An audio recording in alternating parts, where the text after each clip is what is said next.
What if I told you that the very moment you change how you see yourself, your entire financial reality must shift? What if the wealth you've been seeking has been waiting for you to simply claim it? Listen carefully, because what I'm about to share will challenge everything you've been taught about money, success, and your own power. The secret to attracting wealth has nothing to do with your circumstances, your education, or even your current bank balance. It begins with a fundamental shift, not in what you do, but in what you assume to be true about yourself right now. Wealth is not something you pursue. It is something you recognize as already present within your consciousness. The moment you stop looking outside yourself for permission to be wealthy, the moment you stop waiting for conditions to change, you begin to activate forces that respond with absolute precision to your inner assumptions. Here's what most people get wrong. They believe their imagination is just wishful thinking. But imagination is the creative workshop of the universe, expressing itself through you. Whatever you consistently imagine yourself to be, whatever you feel yourself to truly possess, that becomes your lived reality. Tonight, before you sleep, I want you to do something revolutionary. Close your eyes and enter completely into the feeling of already having financial freedom. Don't imagine how it happened. That's not your concern. Simply feel what it would be like to have more than enough. Feel the relief, the joy, the absolute certainty that all your needs are met. The world around you has no choice but to conform to this inner state, because consciousness is the only reality. Everything you see in the physical world is simply the outpicturing of someone's consciousness. But here's where it gets interesting.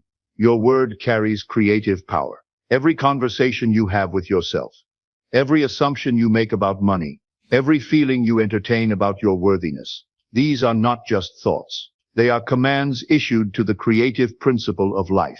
If you find yourself saying, "I never have enough," or "money is hard to come by," you are literally commanding your subconscious to create experiences that match those words. But the moment you begin to speak from abundance, to think from wealth, to feel from having rather than wanting, everything changes. The technique is simple but profound. Create one short scene that implies your financial desire is already fulfilled. Perhaps you're opening a letter confirming your financial freedom, or checking your bank account and seeing the numbers you desire. But here's the crucial part. You must feel it as real. Feel the texture of that moment, the weight lifting from your shoulders, the deep satisfaction of knowing you are provided for. This feeling must become your dwelling place. Return to it often throughout your day. When doubt creeps in, and it will, don't fight it. Simply redirect your attention back to the feeling of your wish fulfilled. You see, most people have this backwards. They wait for wealth to feel wealthy. But the law works in reverse. You must feel wealthy for wealth to appear.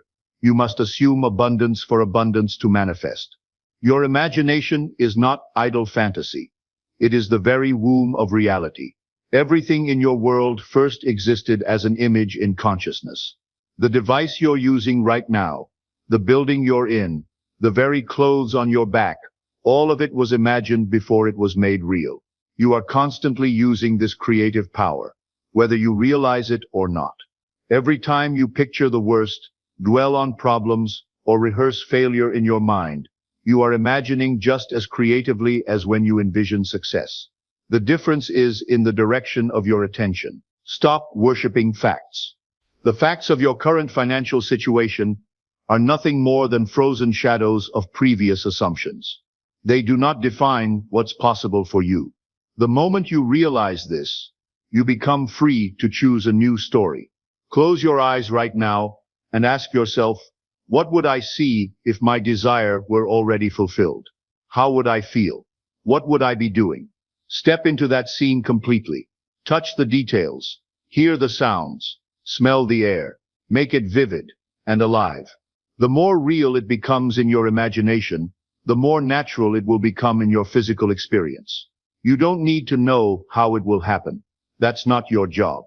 Your only task is to dwell in the end, to live from the assumption that your desire is already fulfilled. Your internal dialogue shapes everything. The stories you tell yourself about who you are, what you deserve, and what's possible. These are not empty thoughts. They are creative forces molding your experience. Every word you speak inwardly, especially when charged with emotion, plants a seed in your subconscious mind. Listen to yourself throughout the day. Are your thoughts filled with complaint and lack, or saturated with gratitude and expectancy? You cannot afford careless speech, not even as a joke.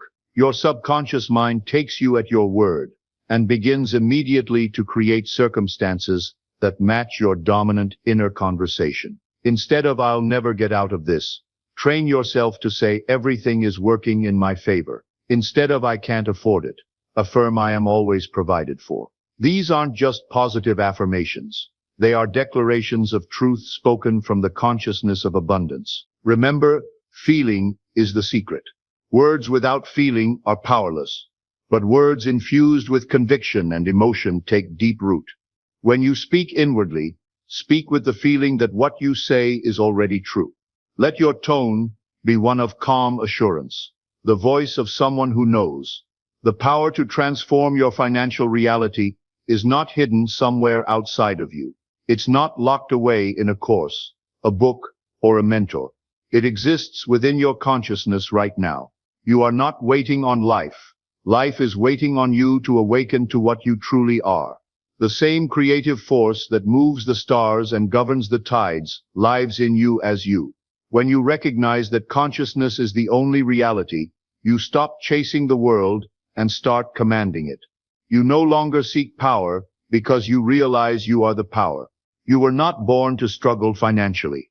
That was learned, accepted, without question.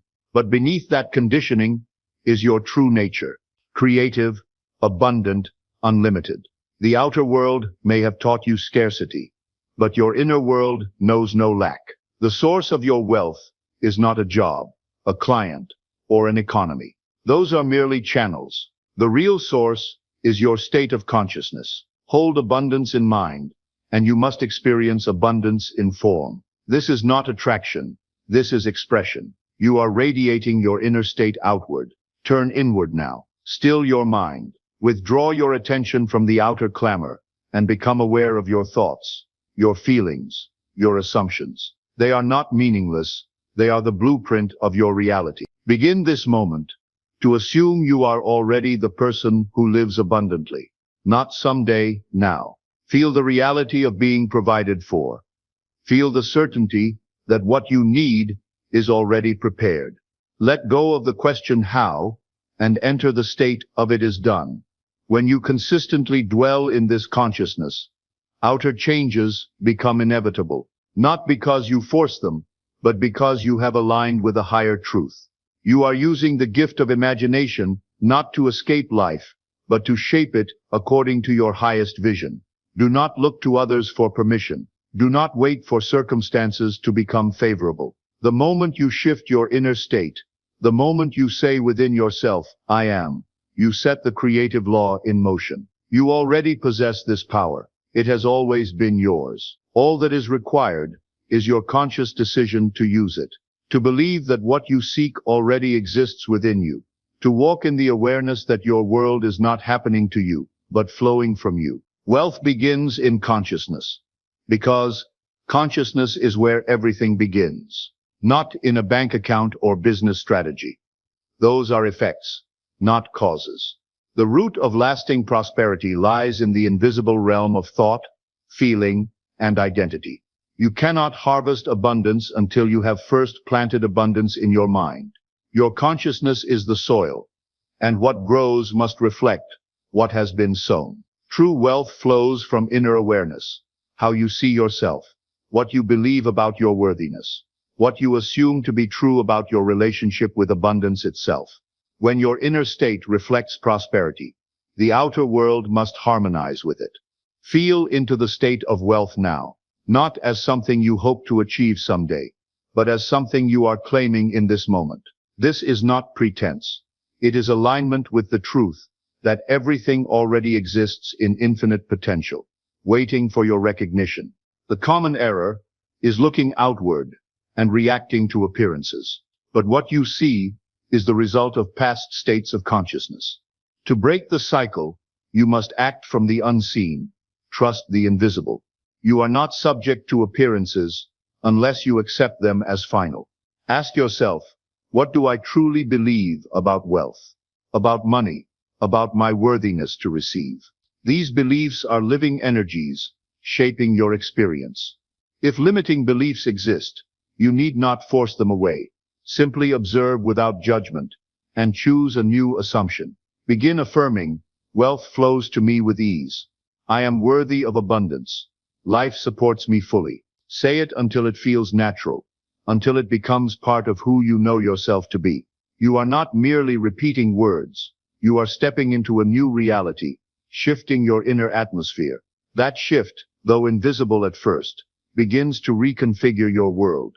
Opportunities appear, resources align, people respond to your changed energy. The world reflects not what you want, but what you have become within. Wealth is not about accumulation, it is about expression. It is the free flow of life through you. And that flow begins when you no longer see yourself as separate from the source. The source is not outside you, it is you, expressing as your own awakened consciousness. Do not wait for tomorrow. Begin now to live from abundance. Not when conditions improve, but now, because now is all there is. And now is where your creative power lives. You are not here to chase wealth. You are here to awaken to it. The riches you seek arise from the depths of your own consciousness. As you feel it real, imagine vividly, speak with authority, and dwell in the awareness of already having. Life must respond. The law is beautifully simple. As within, so without. Stop looking to the world for confirmation and become the source of it. Live from the end, think from abundance, and carry the quiet confidence of one who knows it is already done. Everything you need to attract wealth exists within your consciousness right now, waiting not to be earned, but to be claimed. This is your invitation to claim it. But let me share with you something profound. There are those who will tell you that wanting wealth is somehow unspiritual, that desiring abundance makes you greedy or selfish. This is the greatest lie ever perpetuated upon humanity. You are here to express the fullness of life, and abundance in all its forms is your divine birthright. The universe is abundant by nature. Look around you, countless stars, infinite space, endless creativity flowing through every living thing. Scarcity is not a natural law. It is a learned limitation. You were born into an abundant universe, and that same abundance seeks to express itself through you in every area of your life. When you truly understand this, you realize that by claiming your wealth, you are not taking from others. You are adding to the total sum of abundance in the world. Your prosperity creates opportunities for others. Your success inspires possibilities. Your wealth becomes a channel through which more good can flow into the world. Now, let me tell you something that may surprise you. The reason most people struggle with money is not because they don't work hard enough or lack opportunity. It's because they have unconsciously accepted a story about themselves that keeps them locked in limitation. They have identified with being someone who never has enough or has to struggle for everything. Identity is everything. You cannot rise above the person you believe yourself to be. If deep down you believe you are someone who is destined to struggle financially, then no amount of effort, no strategy, no opportunity will permanently change your circumstances. You might experience temporary improvement, but you will inevitably return to the level that matches your self-concept. This is why the work must begin within. You must first become wealthy in consciousness before you can become wealthy in form. You must know yourself as someone who naturally attracts abundance, who effortlessly receives, who is worthy of the very best life has to offer. Let me give you a technique that will accelerate this transformation. I call it living in the end. Instead of working toward your goal, you must learn to work from it. Instead of trying to become wealthy, you must assume you already are, and think, feel, and act from that assumption. Every morning when you wake up, before you check your phone, before you think about your problems, before you engage with the world, spend 10 minutes in the consciousness of wealth. Feel what it would be like to wake up, knowing that money is never a concern for you. Feel the peace, the freedom, the joy of someone who is completely financially secure. Throughout your day, make decisions from this consciousness. When you're choosing what to eat, what to wear, how to spend your time, Choose as someone who knows they are abundant. This doesn't mean being reckless with money. It means moving through the world with the confidence and peace of someone who knows they are provided for. And here's what will happen. And this might seem impossible to you now, but I promise you it is the natural result of this practice. As you consistently live from this assumption, your external world will begin to rearrange itself to match your internal state. Opportunities you couldn't have predicted will appear. People will be drawn to help you. Resources will flow to you in the most unexpected ways. This is not magic. This is law, the law of consciousness. What you are conscious of being, you must become in your experience. It has never failed, and it cannot fail, because consciousness is the substance from which all things are made. But here's where most people stumble. They try this technique for a few days or a few weeks, and when they don't see immediate external changes, they give up. They return to their old ways of thinking, their old conversations with themselves, their old emotional patterns, and then they wonder why nothing changed. The truth is, changes in consciousness often precede changes in circumstances by what seems like a long time, but is actually the perfect time. There is a gestation period for every seed of desire you plant in consciousness. Just as a farmer doesn't dig up his seeds every day to see if they're growing, you must not constantly check the external world to see if your assumption is working. Your only job is to remain faithful to the assumption, to return again and again to the feeling of wealth, the consciousness of abundance, the knowing that you are provided for. The external world is not your concern. That is the domain of the creative principle within you, which knows exactly how to bring about the fulfillment of your assumption. Now let me tell you about the power of gratitude in this process. Gratitude is not something you do after you receive what you want. Gratitude is what opens the door for you to receive it. When you feel genuinely grateful for the wealth that is yours in consciousness, you are acknowledging its reality. You are saying yes to it with your entire being. Every night before you sleep, make it a practice to feel grateful for your abundance. Not grateful that it's coming, grateful that it's here. Feel thankful for the financial freedom you possess, for the security you enjoy, for the generosity you can express. This gratitude, when it comes from a deep knowing of already having, is one of the most powerful attracting forces in the universe.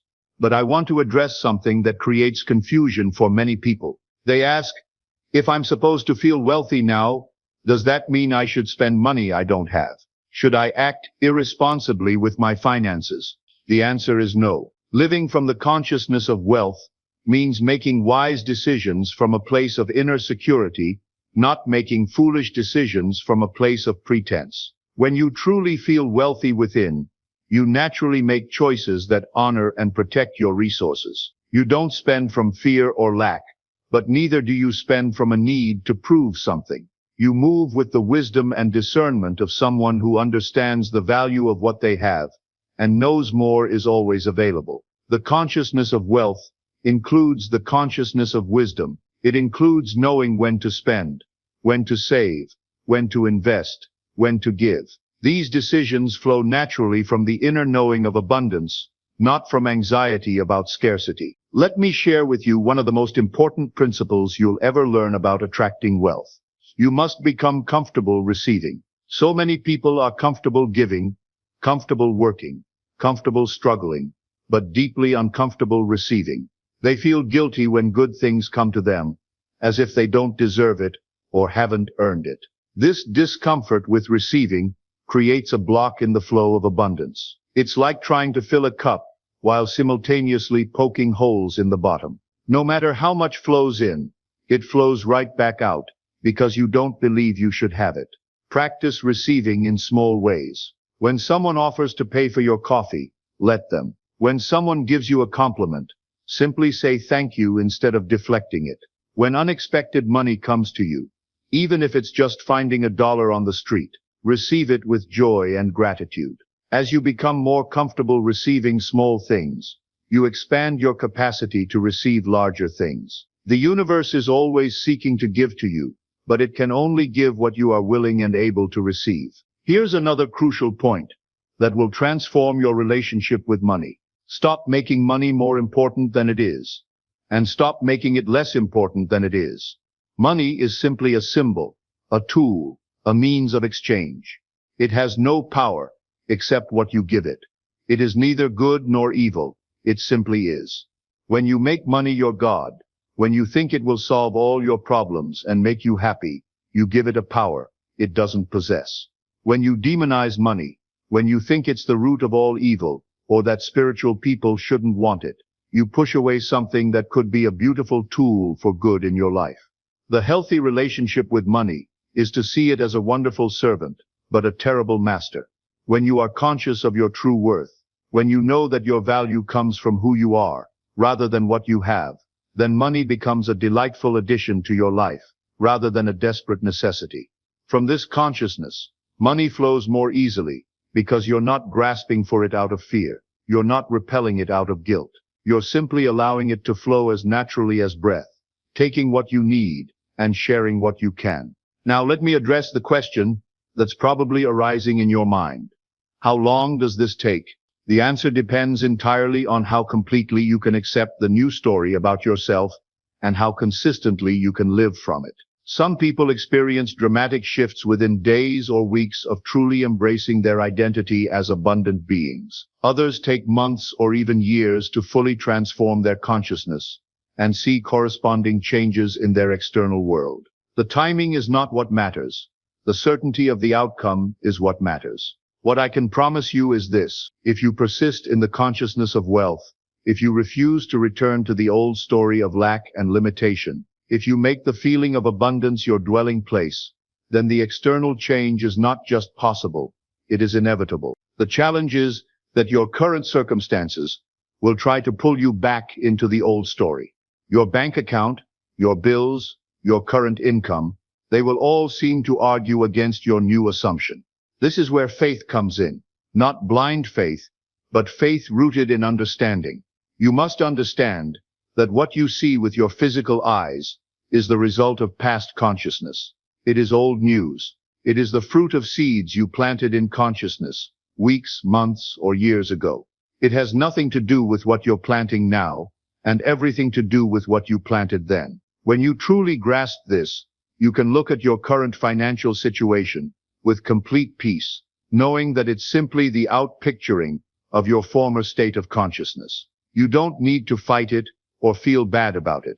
You simply need to remain faithful to your new assumption and allow time for the new harvest to appear. This is why I teach people to live in the end. Don't live in the struggle toward your goal. Live as if the goal is already achieved. Don't think about becoming wealthy. Think as someone who is wealthy. Don't hope for abundance. Assume abundance. Every thought you think, every word you speak, every feeling you entertain is either reinforcing your new story or returning you to your old one. There is no neutral ground. You are always creating, always choosing, always assuming something about yourself and your life. Make sure you are conscious of what you're choosing. Make sure your thoughts, words, and feelings align with the person you are becoming, rather than the person you used to be. Let me share with you a powerful evening practice that will accelerate your transformation. Each night before you fall asleep, review your day, not to judge or criticize, but to notice. When did you think from wealth today? When did you think from lack? When did you feel abundant? When did you feel limited? Don't judge what you notice. Simply observe with the loving awareness of someone who is committed to growth. Then, gently revise any moments when you fell back into the old story. In your imagination, replay those moments from your new identity. See yourself responding to challenges from abundance rather than fear, making decisions from wisdom rather than worry. This practice of revision is incredibly powerful because it literally rewrites your emotional memory of the day. It helps establish your new identity more firmly and prevents the old patterns from taking root. As you fall asleep, do so in the consciousness of wealth. Feel grateful for the abundance that is yours. Feel peaceful about your financial future. Feel excited about the opportunities that are coming. Let these feelings carry you into sleep, and let them be the first feelings you experience when you wake. Sleep is a particularly powerful time for impression because your conscious mind is quieted and your subconscious is most receptive. The feelings and assumptions you carry into sleep are impressed deeply into your subconscious, and your subconscious works throughout the night to create circumstances that match those impressions. Many people have experienced sudden windfalls, unexpected opportunities, or breakthrough ideas that came to them in dreams or upon waking. This is not coincidence. This is the natural result of falling asleep in the consciousness of their fulfilled desire. Now, as you begin to apply these principles, you may notice resistance from family members, friends, or colleagues. They may make comments about your changing attitude toward money. They may try to pull you back into conversations about lack and limitation. They may even criticize your new way of thinking as unrealistic or impractical. This resistance is natural and actually a sign that you're changing. The people around you have become accustomed to you being a certain way, and your transformation challenges their own beliefs about what's possible. Don't take their resistance personally, and don't let it deter you from your path. You don't need to convince anyone else of these truths. You don't need to defend your new way of thinking or prove that it works. Your only responsibility is to live from your new assumption and let your results speak for themselves. In fact, I recommend that you keep your inner work private, at least in the beginning. Share your new consciousness through your being, rather than your words. Let people wonder what's different about you. Let them be inspired by your peace, your confidence, your joy. As your external world begins to change, as abundance starts flowing into your life in tangible ways, then you can share these principles with those who are genuinely interested. But don't try to convert the skeptical or convince the doubtful. Save your energy for your own transformation. Remember, you are not trying to manipulate the universe or trick life into giving you what you want. You are simply aligning with the truth of your being. You are remembering who you really are beneath all the conditioning and limitations you've accepted. Wealth is your natural state. Abundance is your birthright. Joy, peace, freedom, and prosperity are not rewards you earn through suffering. They are expressions of your true nature that emerge when you stop blocking them with false beliefs about yourself. The moment you truly accept this, the moment you stop arguing for your limitations and start assuming your possibilities, your whole world changes. Not just your financial world, your entire experience of life becomes richer, fuller, more beautiful. You begin to see opportunities where others see obstacles. You begin to feel excited about your future where others feel anxious. You begin to move through the world with a confidence and peace that draws good things to you like a magnet. This is not about becoming someone you're not. It's about becoming who you've always been beneath the layers of doubt and fear. It's about remembering your true identity as a creative, powerful, abundant being who is here to express the fullness of life. So I leave you with this. Everything you need is already within you. Every tool, every technique, every principle I've shared is simply a way of helping you remember and activate what you already possess. You are not lacking anything. You are not broken or incomplete. You are perfect, whole, and complete right now.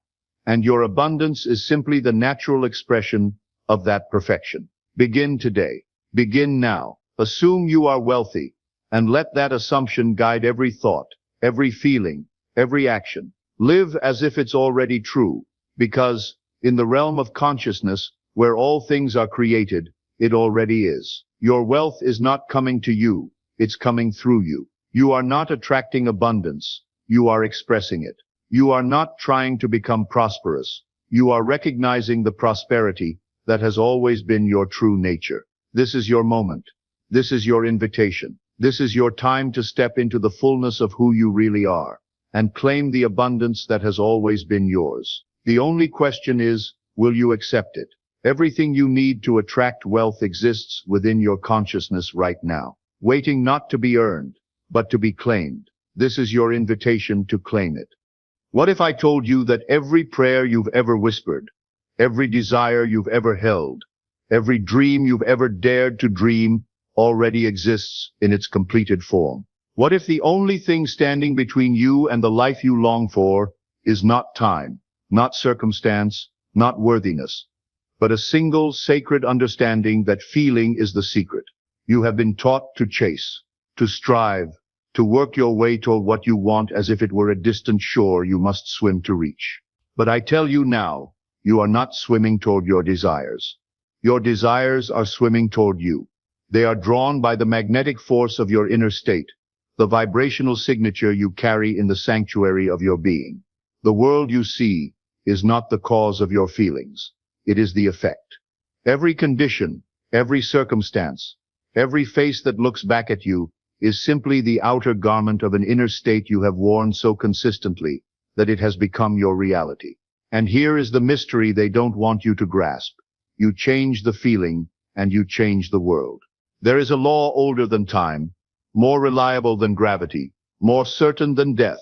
It is the law of assumption, and it operates on one sacred principle: what you assume to be true, what you feel to be real in the secret chambers of your consciousness, must and will manifest in your outer experience.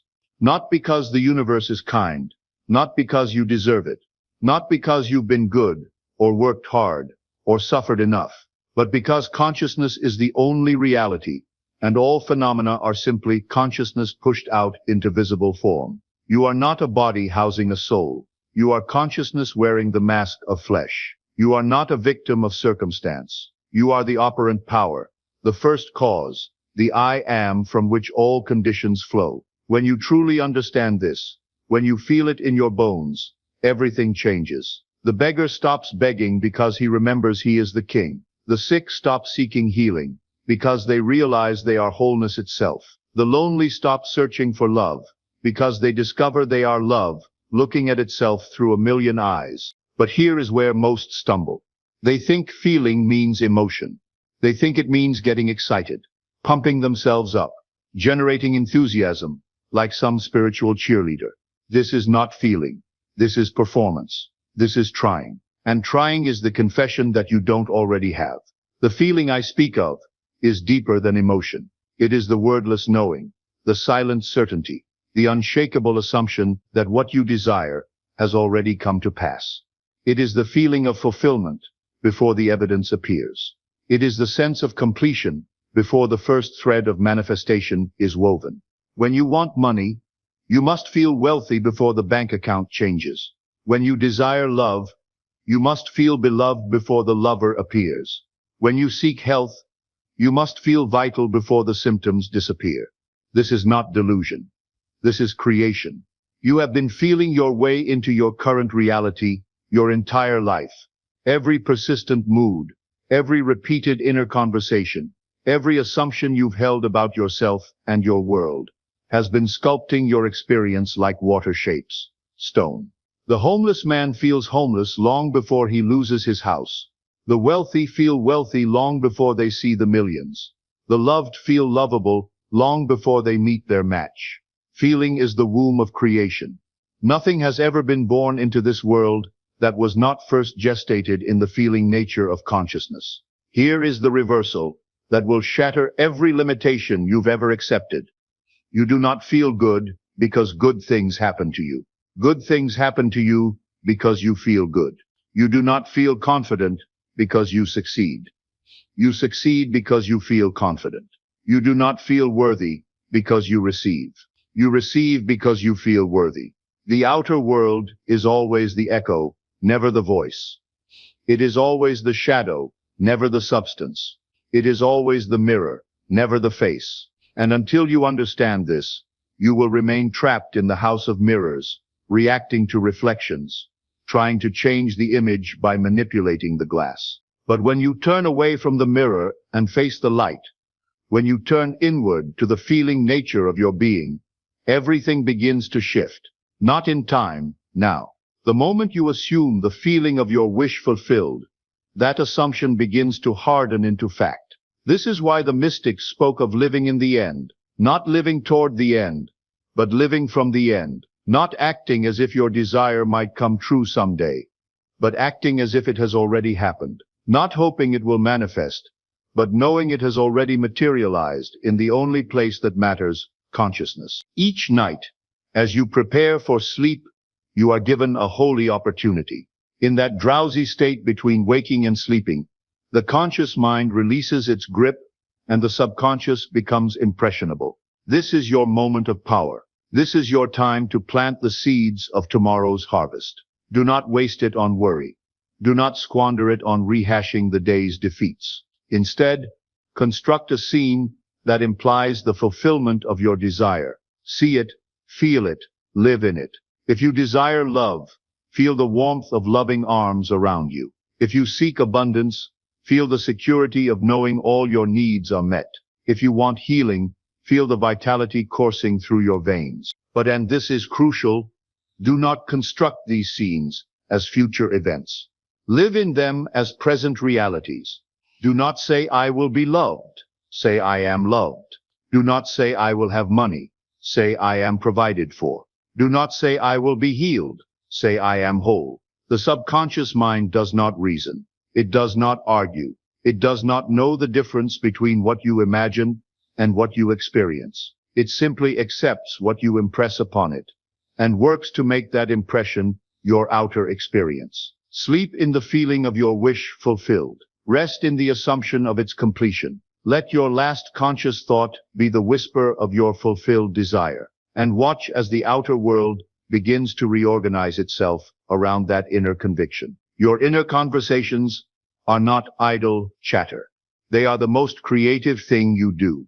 Every word you speak to yourself in the privacy of your mind is a seed planted in the fertile soil of consciousness. And consciousness, being impersonal, being lawful, grows whatever seeds you plant. If your inner speech is filled with lack, limitation, and complaint, that is what will flower in your outer experience. If your inner conversations assume fulfillment, abundance, and joy, those states will manifest as your living reality. Listen to yourself. What do you say when no one else is listening? What conversations do you have with yourself as you walk through your day? Are you rehearsing victory or defeat? Are you practicing gratitude or grievance? Are you assuming the best or expecting the worst? Change the conversation, and you change the creation. Begin to speak to yourself as if your desires have already been fulfilled. Thank the invisible for what has not yet appeared. Praise the unmanifest for its inevitable arrival. Congratulate yourself on achievements that exist only in assumption. This is not positive thinking. This is not self-hypnosis. This is the recognition that consciousness is the only reality, and that you are consciousness individualized. You are not trying to convince yourself of something false. You are remembering something true, that you are the creator of your own experience. The world will test your assumption. It must, not because it is cruel, but because it is lawful. Your current circumstances are the crystallized form of your past assumptions. They cannot change instantaneously, because they are the accumulated effect of months and years of particular feelings and beliefs. But do not let the lag time fool you. Do not let the persistence of old conditions convince you that the law is not working. The gap between assumption and manifestation is not evidence of failure. It is the gestation period. It is the time required for invisible causes to become visible effects. When the evidence contradicts your assumption, do not abandon your feeling. When the bank account still shows lack while you're assuming abundance, do not return to the feeling of poverty. When the body still shows symptoms while you're assuming health, do not revert to the feeling of sickness. When you're still alone while assuming love, do not go back to feeling unloved. This is the test. This is the initiation. Can you hold the feeling of fulfillment while the outer world still reflects the old? Can you persist in your assumption while the senses scream that you're deluding yourself? Can you remain faithful to the unseen while surrounded by the evidence of its absence? Those who pass this test inherit the earth. Those who fail it remain bound by appearances, forever at the mercy of conditions they themselves have created. The saints were not special because they were good. They were special because they were persistent. They held their assumptions in the face of all contradictory evidence. They felt their connection to the divine while surrounded by those who denied it. They assumed their prayers were answered before they saw any proof. Saint Francis felt wealthy while owning nothing. He felt abundant while embracing poverty. He felt fulfilled while lacking everything the world calls valuable. And because he held that feeling consistently, persistently, faithfully, he became one of the most beloved figures in human history. You are called to the same persistence, not the persistence of effort, but the persistence of assumption, the persistence of feeling, the persistence of knowing. Hold your assumption like a sacred trust. Guard your feeling like a holy flame. Protect your inner conviction like the most precious treasure in existence. Because it is. Your assumption is the seed of every miracle, the root of every blessing, the source of every good thing that will ever come into your life. Feeling is not mysticism. It is science.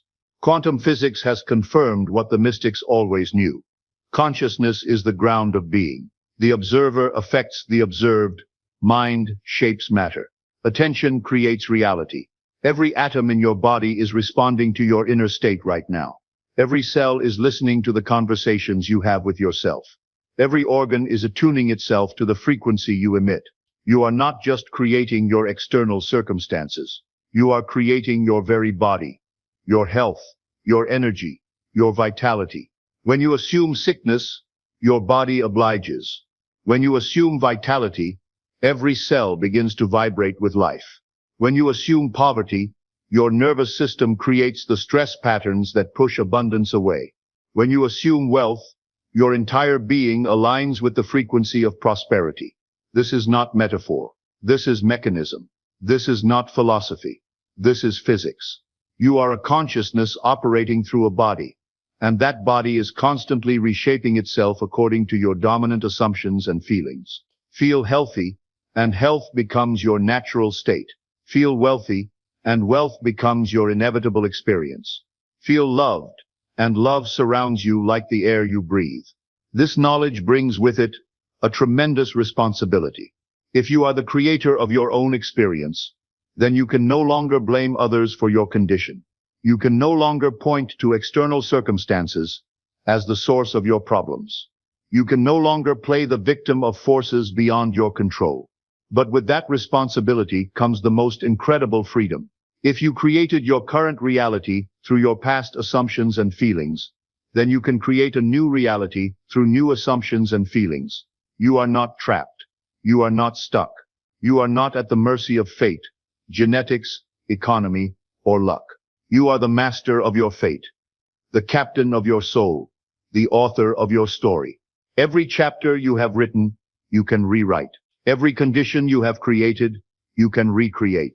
Every limitation you have accepted, you can transcend. The power that created your problems is the same power that can solve them.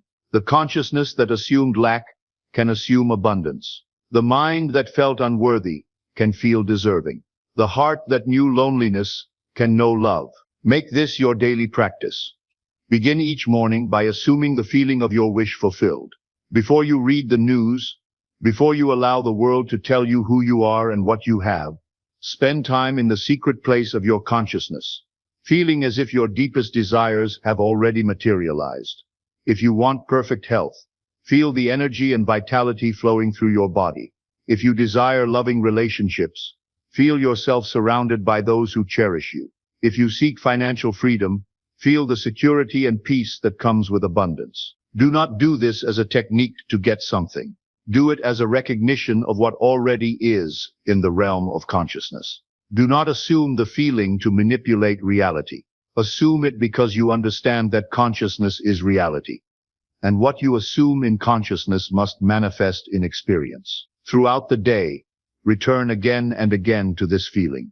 When doubt arises, feel your way back to fulfillment. When fear knocks at your door, answer with faith. When the outer world presents evidence contrary to your assumption, turn within and reaffirm the truth of your invisible reality. Before sleep, end your day as you began it, in the feeling of your wish fulfilled. Let your last waking moments be spent in the state you wish to experience. Sleep in the assumption of answered prayers. Rest in the feeling of accomplished desires. What you are doing is alchemy.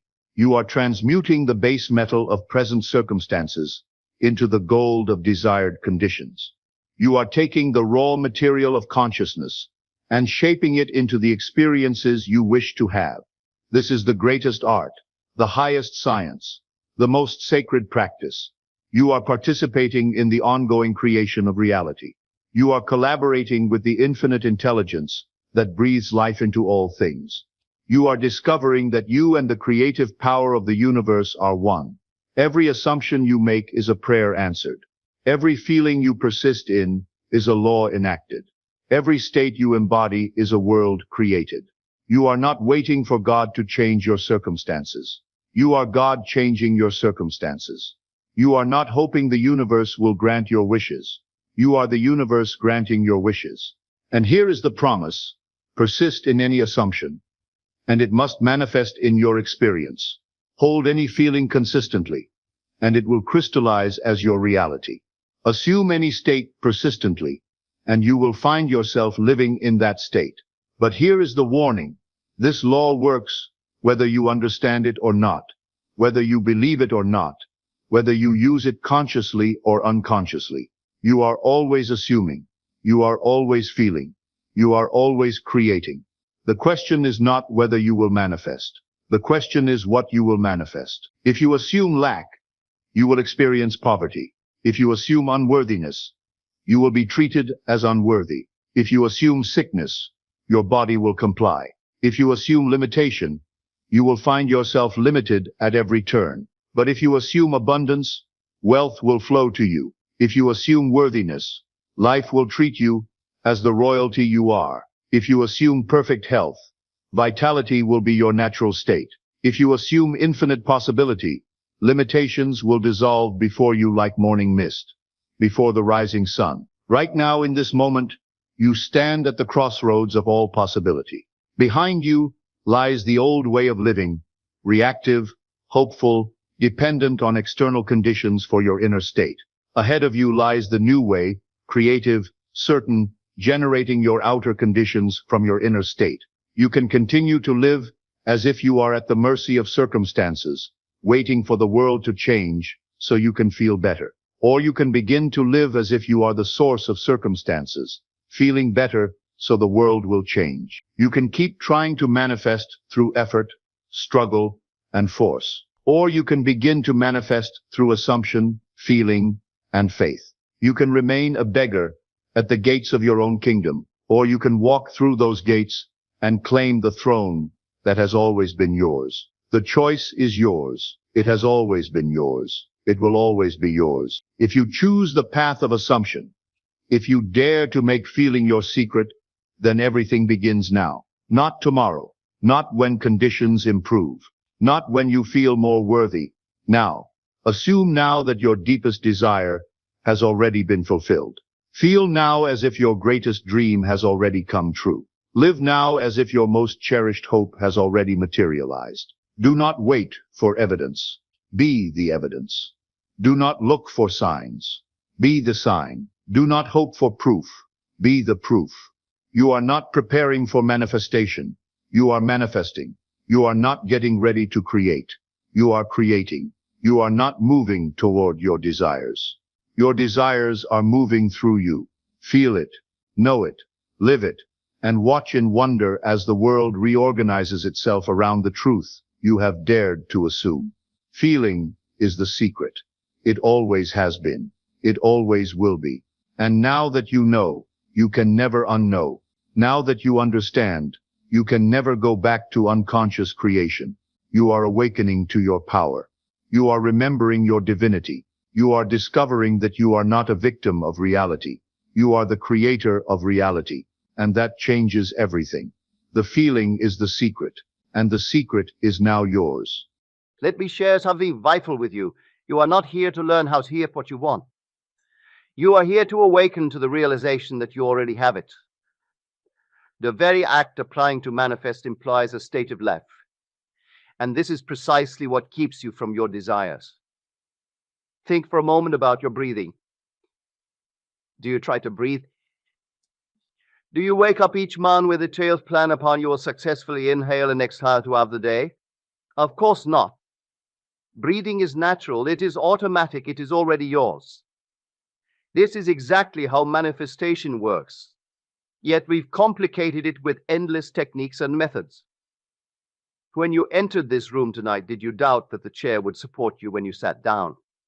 Did you rehearse affirmations about the chair's stability? Did you visualize yourself successfully sitting?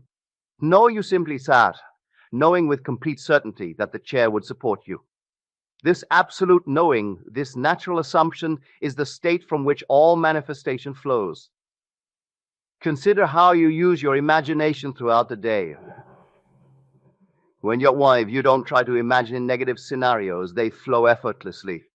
When you're excited about a future event, you don't strain to imagine it. The pleasant scenarios play in your mind with ease. This is because imagination is your natural state of being. It's not something you need to master. It's something you're already doing every moment of every day. Let me tell you about a student who came to me recently. She had been trying to manifest a new career for 3 years. She had vision boards, affirmation journals, and attended countless workshops. She meditated daily, visualized religiously, and yet felt further from her goal than when she started. Why? Because every action she took was rooted in the belief that she didn't have what she wanted. I asked her a simple question. When you go to sleep at night, do you try to dream, or do dreams simply come? This question changed everything for her. She realized that all her effort, all her trying was actually a declaration of absence. The very act of trying was a confession of lack. Your natural state is one of fulfillment.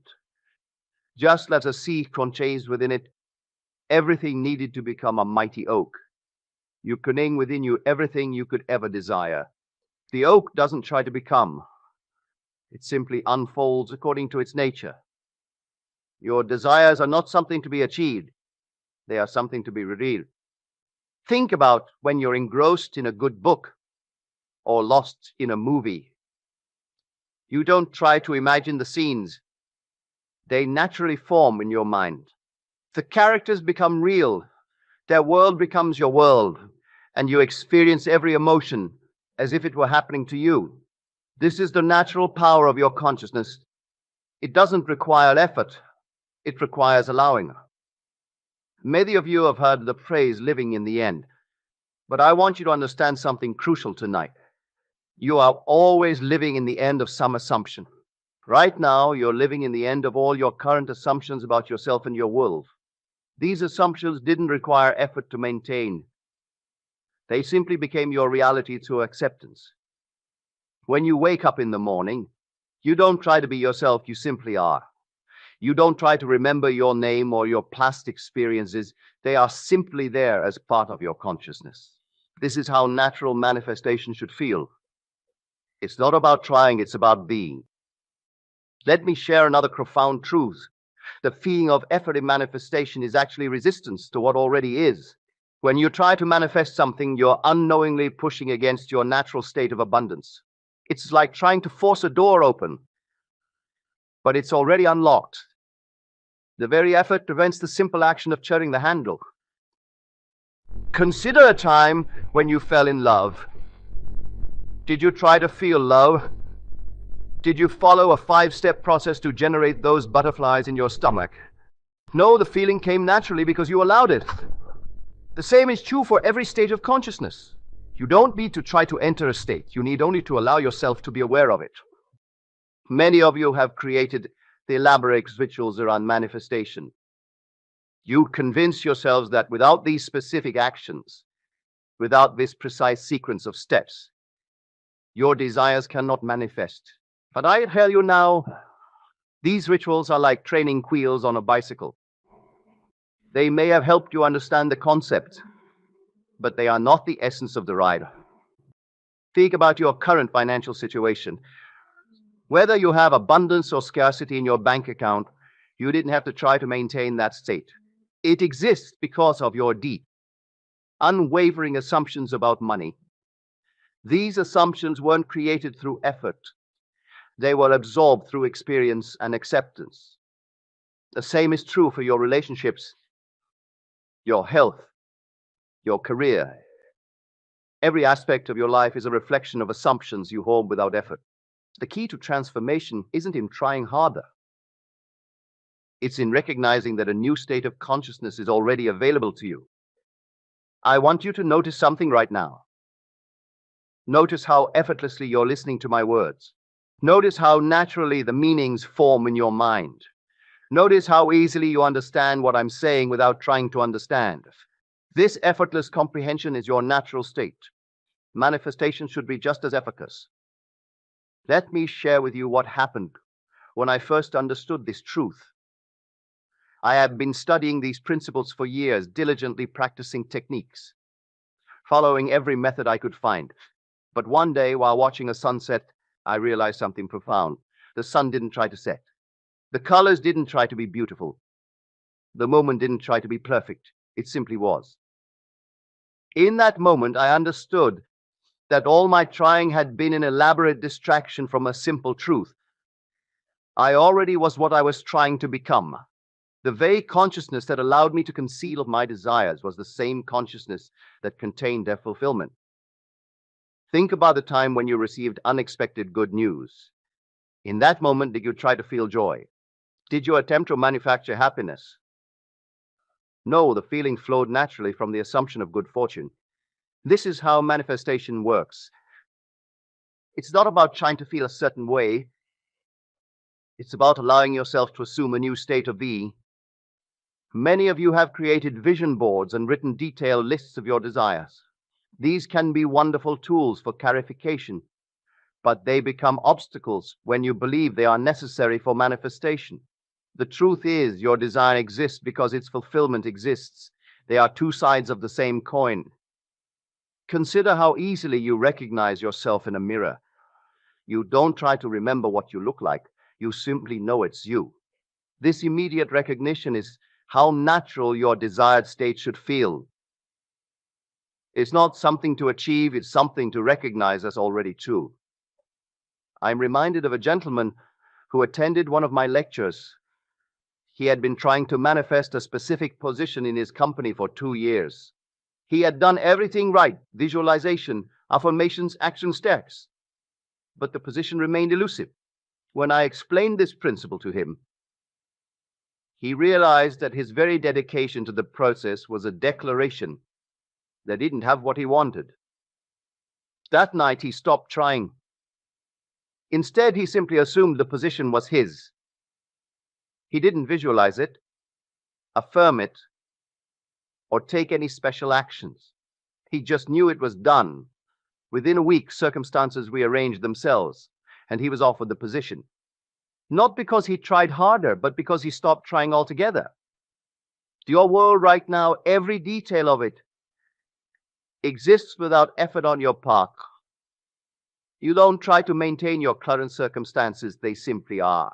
This same principle applies to any state you wish to experience. The trying keeps you locked in the consciousness of absence. Think about your name. When someone calls you, do you have to try to remember if that's really your name? Of course not. The recognition is immediate and effortless. This is how your desired state should feel, not something fujiti, but something that simply is. Many of you have spent years studying manifestation techniques. You've learned about vibration, attraction, alignment. But I tell you now, these are all descriptions of natural processes that happen by themselves. You don't need to understand how digestion works to digest your food. You don't need to comprehend the mechanics of sleep to fall asleep. Consider how easily you distinguish hot from cold, sweet from sour, pleasure from pain. These recognitions require no effort. They are natural functions of your consciousness. The same is true for manifesting your desires. The effort you're applying is actually preventing the natural expression of what already exists. Let me tell you about another student who struggled with concept. She had been trying to manifest perfect health, following every healing modality she could find. The more she tried, the worse her symptoms became. But she finally understood that health was her natural state. But she didn't need to try to be healthy. Her healing began.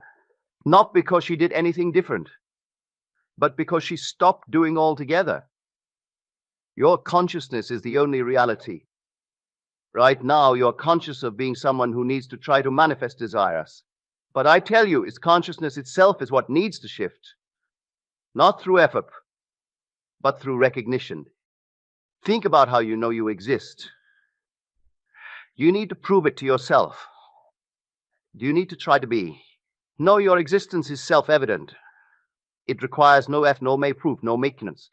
This same effortless knowing is available for any state you wish to experience. Many of you have created elaborate stories about why manifestation must be difficult. You've convinced yourselves that value comes through struggle, that rewards require effort. But look at nature. Does a flower try to bloom? Does a star try to shine? No, they simply express their nature. Your nature is unlimited consciousness. Every state, every experience, every possibility exists within you now. So trying is what keeps you from experiencing this truth. It's like trying to reach your hand when your hand is already part of you. The very act of trying creates an illusion of separation. Consider how easily you fall asleep when you're tired. You don't try to sleep. In fact, trying often keeps you awake. You simply allow suit to come. This same allowing is all that's needed for your desires to manifest. The trying is what keeps them at bay. I want you to understand something profound. The very fact that you can desire something means it already exists within your consciousness. You couldn't desire what you couldn't conceive, and you couldn't conceive what isn't already part of your consciousness. Think about dreaming. When you dream, entire worlds appear without effort. Character, situations, emotions all rise naturally from your consciousness. This same creative power is operating like now, creating your world. The only difference is that you convinced yourself that this world requires effort to change. Let me share one more story. A woman came to me devastated because she had been trying to manifest a loving relationship for years. She had done everything, dating apps, social events, personal development work, but every relationship fell short. When she finally understood that love was her natural state, that she didn't need to try to attract it, everything changed. She stopped seeking and started being the love she desired. Within months, she met her perfect partner, not through trying, but through allowing her natural state to express itself. Your desires are not separate from you. They are not distant goals to be achieved through effort. They are expressions of your consciousness waiting to be recognized. The trying keeps them in future, the knowing brings them into the present. Think about how you know what you want. The knowing itself is effortless. You don't try to want what you want. The wanting arises naturally from your consciousness. This same naturalness applies to the having. The trying creates the illusion of distance between wanting and having. As we conclude tonight, I want you to realize something. Everything I said has been absorbed by your consciousness without effort. You didn't try to understand. Understanding happened naturally. This same effort was absorption. It's how manifestation works. It's not about trying, it's about allowing what already is to express itself through you. Remember, the oak is already in the acorn. The butterfly is already in the caterpillar. Your desired fate is already within you. Stop trying to become what you already are. Stop trying to achieve what is already yours. Stop trying to manifest what already exists.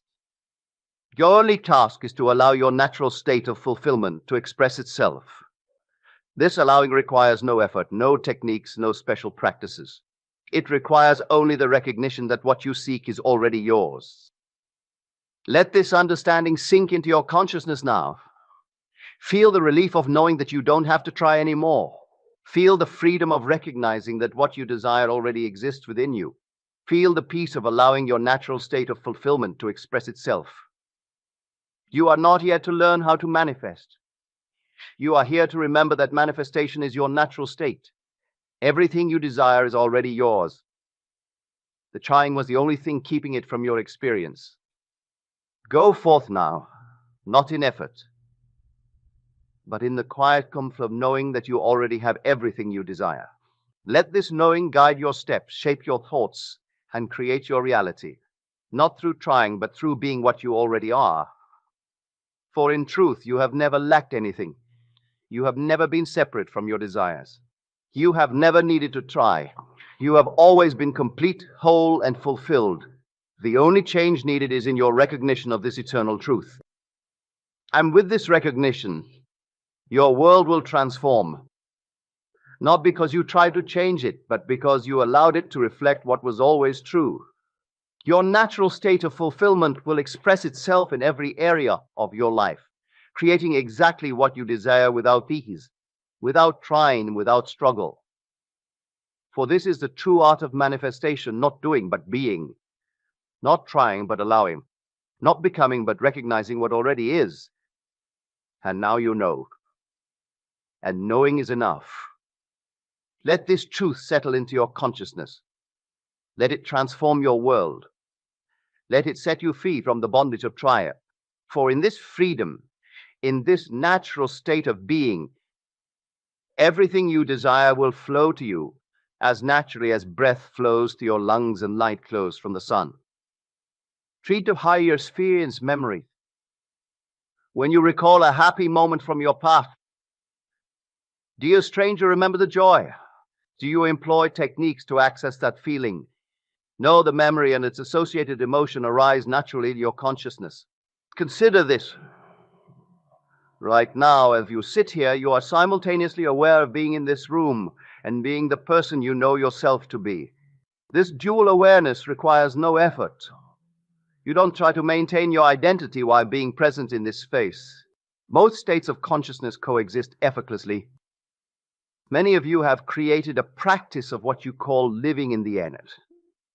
But I tell you now, you're always living in the end of some assumption. Every moment of your experience is the end result of states you've accepted as real. The person sitting here now is the end result of all the assumptions you've embraced without effort. Let me tell you about a remarkable transformation I witnessed. A gentleman who had attended my lectures for years approached me one day. He had been diligently practicing techniques to manifest financial abundance. Every morning he would spend hours visualizing wealth, repeating affirmations, and taking inspired action. Yet his financial situation remained unchanged. One evening, after hearing about this principle of natural manifestation, he had an epiphany. He realized that his very dedication to these practices was a declaration of not having what he desired. That night, he did something revolutionary. He stopped all his manifestation practices. Instead, he simply accepted that abundance was his natural state. Within 3 weeks, his entire financial reality transformed. Business opportunities appeared effortlessly. Long-standing debts were unexpectedly forgiven. A forgotten investment suddenly yielded substantial returns, not because he tried harder, but because he stopped trying altogether. Think about how you experience the present moment. You'll try to be here now. You simply are. This same effortless presence is all that's required to experience your desires. The trying creates resistance to what naturally is. Merely you develop complex rituals around your manifestation practice. You've convinced yourself that without these specific action, without these precise efforts, your desires cannot materialize. But I ask you, does a tree need rituals to grow? Does the sun need techniques to shine? Does your heart need practices to beat? Your consciousness is infinitely more powerful than any technique. It is the very substance from which all experience springs. When you truly understand this, you'll see that all your trying has been like trying to wet water or heat fire, unnecessarily possible. Consider how naturally you fall into different states throughout your day. When you're absorbed in work, you don't try to be focused, you simply are. When you're relaxing with loved ones, you don't try to be at ease, you naturally are. This same effortless shifting of states is all that's required for manifestation. Let me share another truth that many find hard to accept. The very act of seeking guidance on manifestation is often a declaration of not having. When you attend workshops, read books, and practice techniques, You are unknowingly affirming that manifestation is something you need to learn, rather than your natural state to be. Think about how you know you're a liar. Do you need proof? Do you need techniques to maintain your existence? Of course not. This same natural knowing is available for every state you wish to experience. The techniques and practices, while well-intentioned, often serve as barriers to this natural knowing. I'm reminded of a young woman who had been trying to manifest a specific relationship. She had created elaborate visualization scenarios, written detailed lists of qualities she desired, and performed countless manifestation rituals. Yet love seemed to elude her. One day she realized that all her trying was a declaration of absence. She stopped all her practices and simply accepted that love was her natural state. Within weeks, not only did she meet someone who embodied everything she desired, but she realized that this person had been in her life all along. Her trying had blinded her to what was already present. Your consciousness is like an infinite ocean. Every possible experience exists within it as a potential wave. You don't need to try to create waves. They arise naturally from the ocean's nature. Similarly, your desires arise naturally from your consciousness, and their fulfillment is as natural as waves are to the ocean. Think about how easily you distinguish between what you want and what you don't want. This knowing requires no effort. The same effortless knowing is available for experiencing what you desire. The trier only creates resistance to this natural flow. Many of you have created a hierarchy of desires, believing that some things are easier to manifest than others. But I tell you, through your consciousness, all manifestations are equally natural. Just as it's no harder for your mind to imagine an elephant than a mouse, it's no harder to manifest big things than small ones. Consider how naturally you accept the reality of your current circumstances. You don't wake up each morning trying to convince yourself that your current life is real. You simply know it is. This same natural acceptance is all that's required for any state you wish to exhibit. As we conclude this extended exploration of effortless manifestation, I want you to realize something profound. The very fact that you can understand these words, that you can grasp these concepts, proves that they already exist within your consciousness. You're not learning something new, you're remembering what you've always known. Your task now is simple. Though your mind may try to complicate it, stop trying. Stop fantasizing, stop seeking. Instead, allowing yourself to be what you already are, pure consciousness containing within itself every possible experience, every possible state. Let this understanding transform how you approach your desires. Instead of trying to manifest them, simply recognize that they already exist within you. Instead of working to achieve them, allow them to express themselves naturally through you. For in truth, there is nothing to achieve, nothing to attract, nothing to create. There is only the recognition of what already is, the acceptance of what has always been true, the allowing of your natural state to express itself in your experience. And with this recognition, with this acceptance, with this allowing, everything you desire will flow into your experience as naturally as breath flows into your lungs, as effortlessly as light fills a room, as inevitably as waves arise from the ocean. This is the final truth, the ultimate understanding. You are not a seeker of experiences. You are the source of all experience. You are not trying to become something. You already are everything you desire to be. Let this truth settle into your consciousness now. Let it transform your approach to life. Let it free you from the bondage of trying, seeking, and struggling. For in this freedom, in this natural state of being, everything you desire is already yours. Go forth now, not as someone trying to manifest, but as the natural manifestation of pure consciousness itself. Let your desires flow through you, as naturally as life flows through nature. For this is your true state, your natural being, your eternal reality. And it is done. Rest in this truth. Less on this understanding. Be what you already are. For in this simple acceptance lies the fulfillment of all desires, the realization of all dreams, the manifestation of all possibilities. And now you know, and knowing is enough. This is where we'll conclude our time together, though the truth we've explored will continue to unfold within your consciousness, revealing ever deeper layers of understanding, ever greater expressions of your natural state of fulfillment. Remember, you are not here to try, but to be, not to become, but to recognize, not to achieve, but to allow.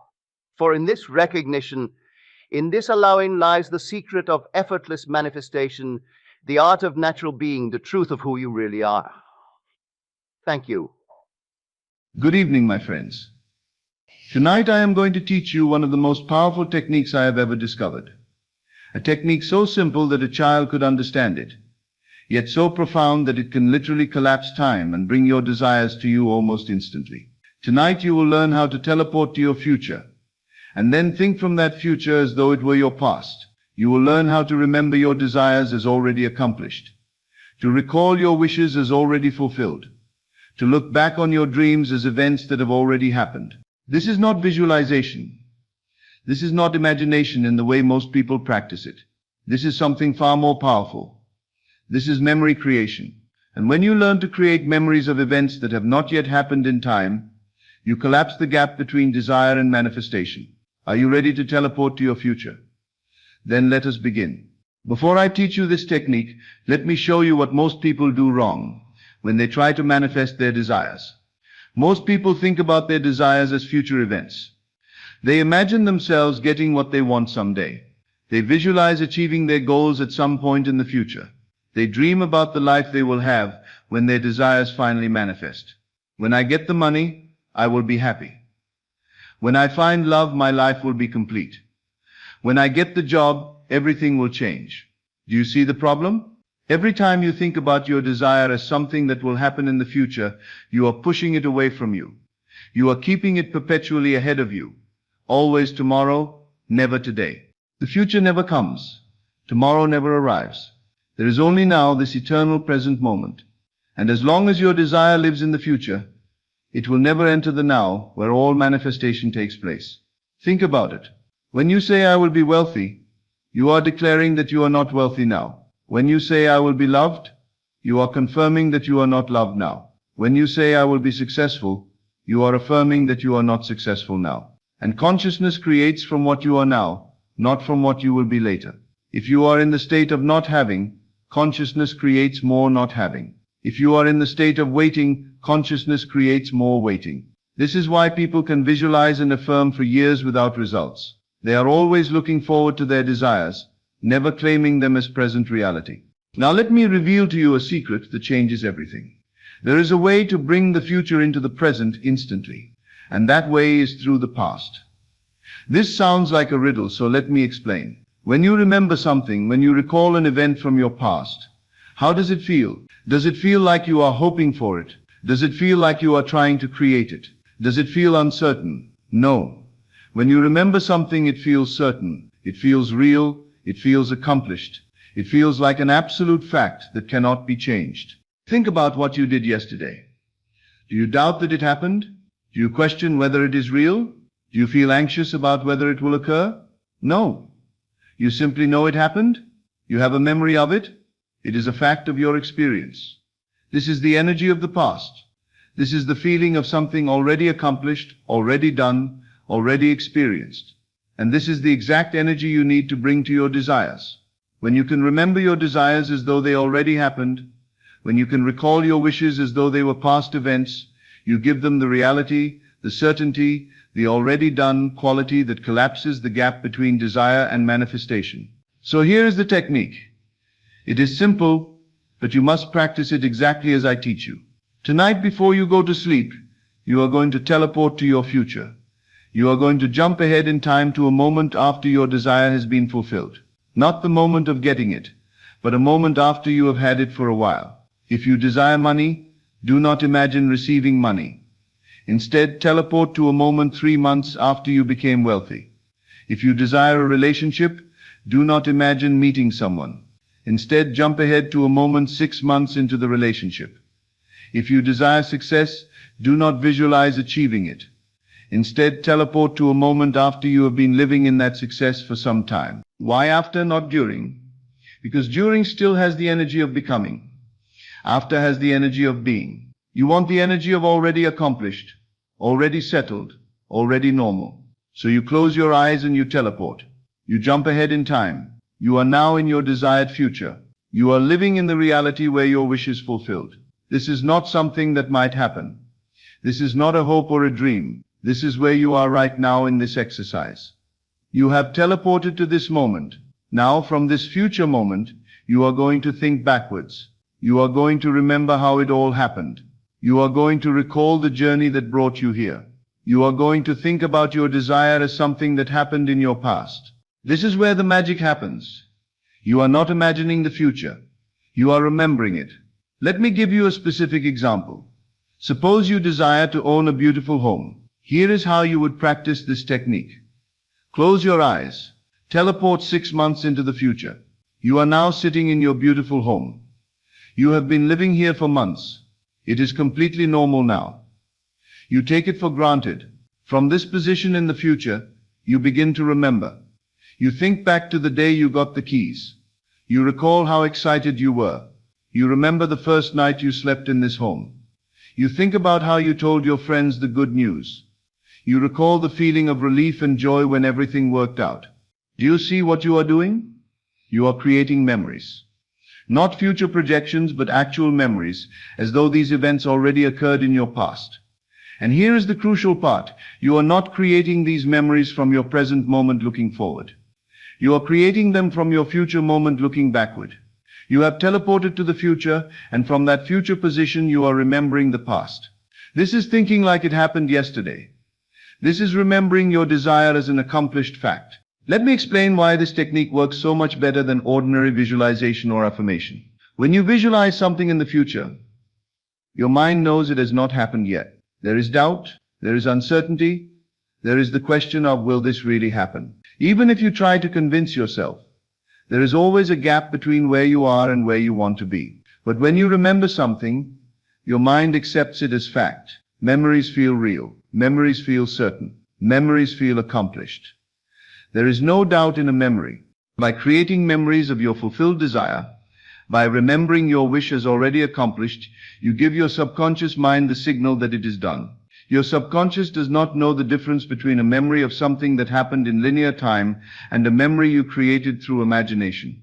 To your subconscious, a memory is a memory, and memories are facts. When you consistently remember your desire as already accomplished, your subconscious accepts this as reality. And when your subconscious accepts something as reality, it begins to reorganize your entire world to match that reality. Opportunities appear. Circumstances shift. People say unexpected things. The bridge of incidents builds itself naturally and effortlessly because your subconscious is working from the assumption that it is already done. Now let me teach you how to enhance this technique with the right feeling. When you remember something that happened yesterday, notice the quality of that feeling. It is not excitement. It is not hope. It is not anticipation. It is a calm, settled, natural feeling of yes, that happened. There is a certainty to it, but not a straining certainty. There is a realness to it, but not an effortful realness. It simply is. It is a fact of your experience, and facts do not require effort to maintain. This is the exact feeling you want when you remember your desire as already accomplished. Not the excitement of something about to happen, not the hope that it might occur, but the calm, settled knowing that it already happened. When you teleport to your future and create memories looking backward, you want to feel the way you feel about yesterday. Normal, natural, certain. Done. A woman came to me who wanted to manifest a specific amount of money for a down payment on a house. She had been visualizing receiving the money for months with no results. She was getting frustrated and discouraged. I taught her this technique. I said, stop imagining receiving the money in the future. Instead, teleport 3 months ahead. You now have the money. You have made the down payment. You are living in your new home. From that position, remember back to the day the money came. Recall how it happened. Think about it like you think about yesterday. She practiced this every night for 2 weeks. And she noticed something interesting. As she remembered the money coming to her, as she recalled it as a past event, she began to feel different about money in her present moment. The desperate hoping fell away. The anxiety dissolved. She felt calm and certain, like someone who knows something good already happened.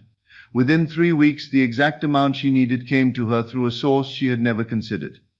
Her aunt, whom she rarely spoke to, called and offered her the money as an early inheritance. The money came easily, naturally, almost as though it had been waiting for her to remember that it was already hers. Now here is something profound about this technique. When you remember the future, you collapse time. Time is not a rigid structure. Time is consciousness unfolding in sequence, and consciousness can rearrange that sequence any way it chooses. When you create a memory of the future, you are telling consciousness that the future has already occurred, and consciousness responds by collapsing the apparent gap between now and then. From your present moment, 3 months might seem like a long time to wait for your desire, but when you teleport to 3 months in the future and remember backward, those 3 months become yesterday. They become the past, they become already done. And when something is already done in consciousness, the physical world rushes to catch up. What seemed like it would take months can happen in days. What seemed impossible can become inevitable. This is not magic. This is understanding how consciousness operates. Consciousness does not move through time linearly. Consciousness can be at any point in time simultaneously. When you consciously place yourself at the point of fulfillment and remember backward, you are collapsing the journey into a single moment of recognition. Let me give you a simple daily practice that will make this technique even more powerful. Every morning when you wake up, before you get out of bed, take 2 minutes to remember your fulfilled desire. Teleport to your desired future. From that future position, recall the journey that brought you there. Remember it like you remember yesterday. Throughout your day, whenever you think about your desire, do not think forward to it. Think backward from it. Catch yourself when you start thinking, I want this, or I hope this happens, and immediately shift to, oh yes, I remember when this happened. That was wonderful. At night before sleep, practice the full technique. Teleport to your future. Live in that moment of fulfillment. Then create detailed memories of how it all came to be. Fall asleep in the feeling of remembering, not in the feeling of wanting. This consistent practice trains your consciousness to live from the end, not to hope for the end, not to work toward the end, but to remember the end as already accomplished. Let me give you some specific examples of how to think like it happened yesterday for different desires. For money, I remember when that money came in, I was so relieved. I remember calling my sister to tell her the good news. I remember how natural it felt to pay off those bills. That was such a good day. For love, I remember the day we met. I remember our first conversation. I remember realizing this was exactly what I had been hoping for. I remember telling my friends about her. It all feels like it was just yesterday. For success, I remember when I got that promotion. I remember the moment my boss called me into her office. I remember the satisfaction I felt. I remember telling my family about it. It's still hard to believe it was 6 months ago already. For health, I remember when I started feeling better. I remember the doctor's surprise at my test results. I remember the energy returning to my body. I remember thinking I knew this would happen. That was such a turning point. Notice the language. Notice the feeling. You are not hoping, not visualizing, not affirming. You are remembering. You are recalling. You are thinking about your desire as an event that already took place. This is how you teleport to the future and think like it happened yesterday. When you practice this technique consistently, something remarkable happens. You stop worrying about how your desire will manifest. You stop trying to figure out the path. You stop forcing and pushing and struggling.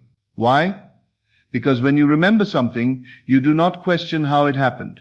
You simply know it did. The details of how become irrelevant. All that matters is that it happened. This is the ultimate form of detachment. You are not detached from your desire. You are detached from the how because you are living from the position of it already being done.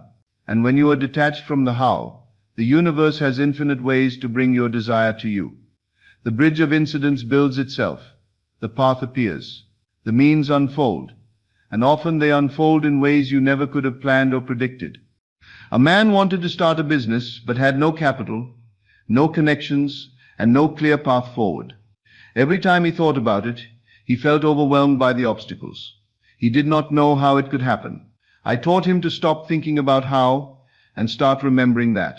I told him to teleport 1 year into the future where his business was thriving, and from that future position to remember back to how it all began. He practiced this faithfully, and something shifted in him. The anxiety about how fell away. He stopped seeing obstacles. He stopped feeling overwhelmed. He simply knew, with calm certainty, that his business existed and was successful. He remembered it as already done. Within 6 months, a series of unexpected connections and opportunities appeared. A former colleague offered to invest. A chance meeting led to his first major client. Resources appeared from sources he had not considered. The bridge built itself naturally and perfectly, because he had stopped trying to build it consciously and had started remembering it as already crossed. Let me share with you the ultimate secret of this technique. When you teleport to the future and think like it happened yesterday, you are not really traveling through time. You are recognizing that past, present, and future are all one. In consciousness, everything exists now. Your desire does not exist in the future, waiting to be created. It exists now, as a present reality in the infinite field of possibilities. When you remember it as already accomplished, you are not creating a false memory. You are accessing the true memory of an already existing reality. This is why this technique works. You are not pretending. You are not making something up. You are recognizing what is already true in the dimension where all creation takes place. Your desire is already accomplished. It already happened, not in the future, but now, in consciousness. And consciousness is the only reality that creates. When you remember this truth, when you recall your desire as already done, you align with what is already true, and the physical world must reflect it. Tonight before you sleep, I want you to try this technique. Choose one desire, just one. Close your eyes and teleport to a moment in your future where this desire is already fulfilled. Jump ahead 3 months, 6 months, a year, whatever feels right.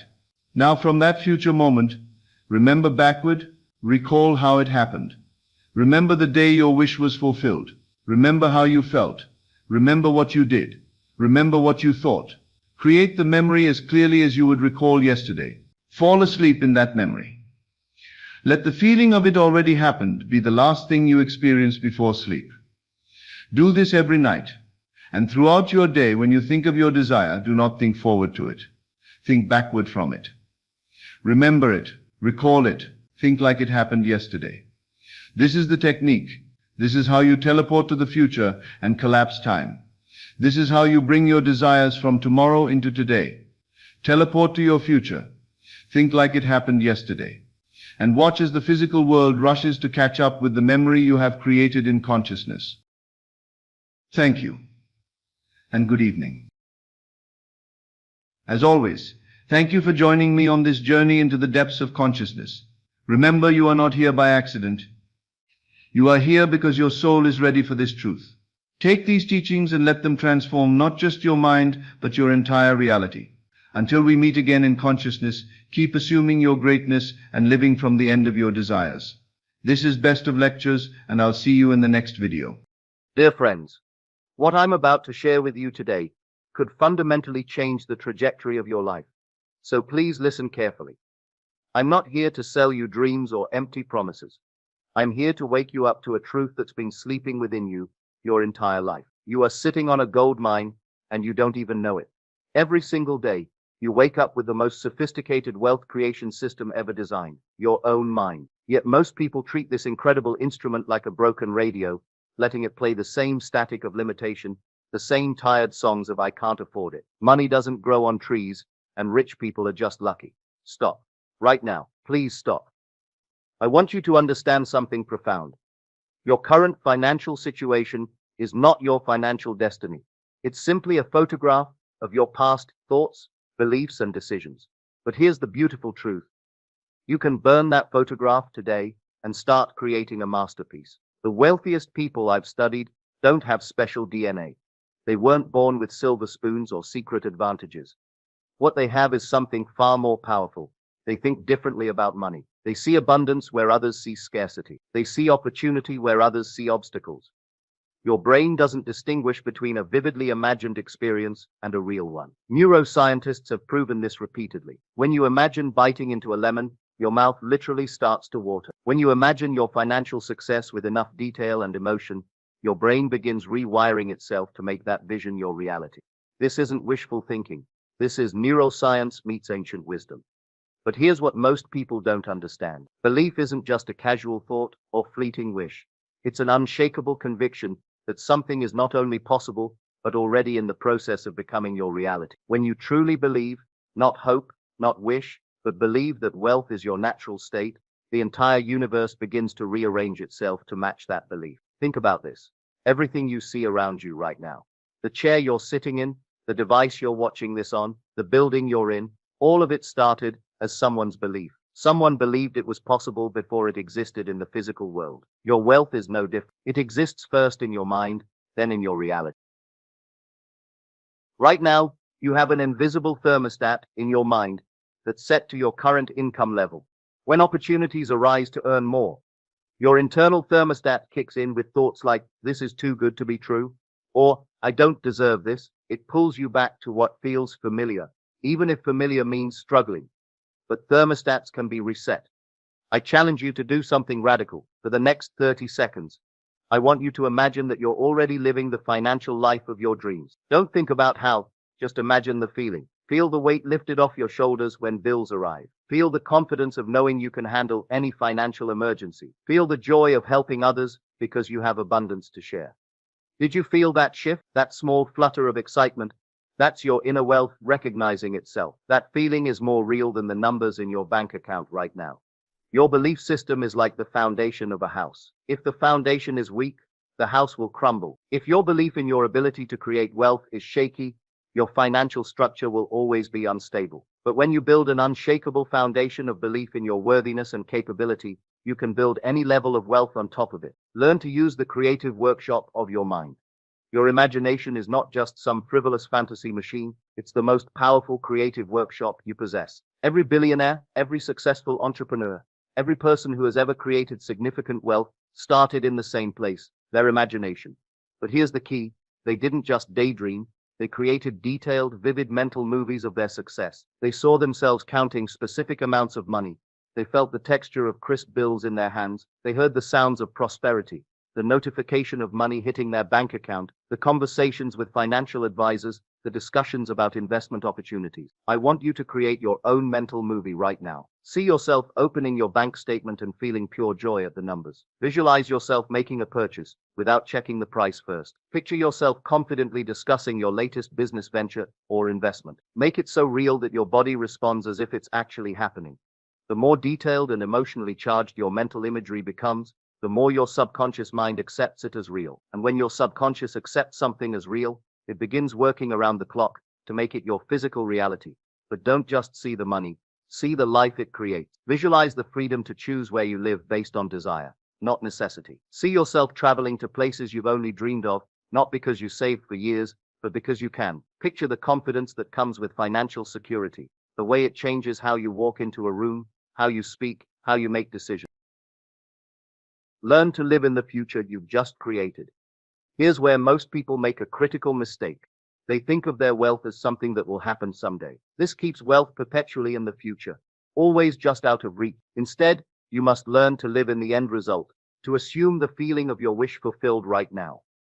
Living in the end doesn't mean pretending or lying to yourself about your current circumstance. It means emotionally and mentally inhabiting the reality of already having what you desire. It's about making decisions from the mindset of someone who already has wealth, not someone who's desperately trying to get it. When you live in the end, you stop operating from lack and need. You stop chasing money and start attracting it. You begin to embody the energy of wealth, and that energy becomes a magnet for financial opportunities. Your current circumstances, your job, your bank account, your bills, these are not your reality. They're temporary conditions based on your past thinking. Your true reality is what you're creating right now with your thoughts, beliefs, and demands. Don't let temporary conditions dictate your permanent identity. I know this might sound abstract, So let me make it practical. If you were already wealthy, how would you carry yourself? How would you speak? What decisions would you make? What opportunities would you pursue? Start being that person now. Don't wait for the money to show up before you become the person who can handle it. You also need to speak the language of abundance. Words are spells, that's why it's called spelling. Every time you say, I can't afford it, you're casting a spell of limitation. Every time you say money is tight, you're commanding your reality to squeeze your finances. Your subconscious mind is always listening, and it takes your words as commands. It doesn't judge whether your words are beneficial or harmful. It simply works to make them true. This is why the language you use about money is so crucial. Starting today, I want you to change your language. Instead of I can't afford it, say how can I afford it? Instead of I'm broke, say I'm between fortunes. Instead of money is the root of all evil, say money is a tool for good in the right hands. Instead of rich people are greedy, say wealthy people have the resources to make a difference. But here's the secret that makes affirmations truly powerful. You must feel the truth of what you're saying. Don't just repeat words mechanically. When you affirm money flows to me easily and effortlessly, take a moment to feel what that would be like. When you declare I am financially abundant, connect with the emotion of abundance. Your words must carry the energy of conviction, not desperation. They should come from a place of knowing, not hoping. The universe responds to the energy behind your words, not just the words themselves. Here's something crucial that most people miss. Thinking about wealth isn't enough. You must feel wealthy. Emotion is the fuel that powers manifestation. Without the emotional charge, your desires remain as dormant as seeds without water. When you visualize your wealth, you must feel the emotions that come with it. Feel the relief of financial security. Feel the excitement of unlimited possibilities. Feel the gratitude for abundance. Feel the confidence that comes with knowing you're financially free. These emotions aren't just byproducts of your visualization. They're the driving force that propels your desires into physical reality.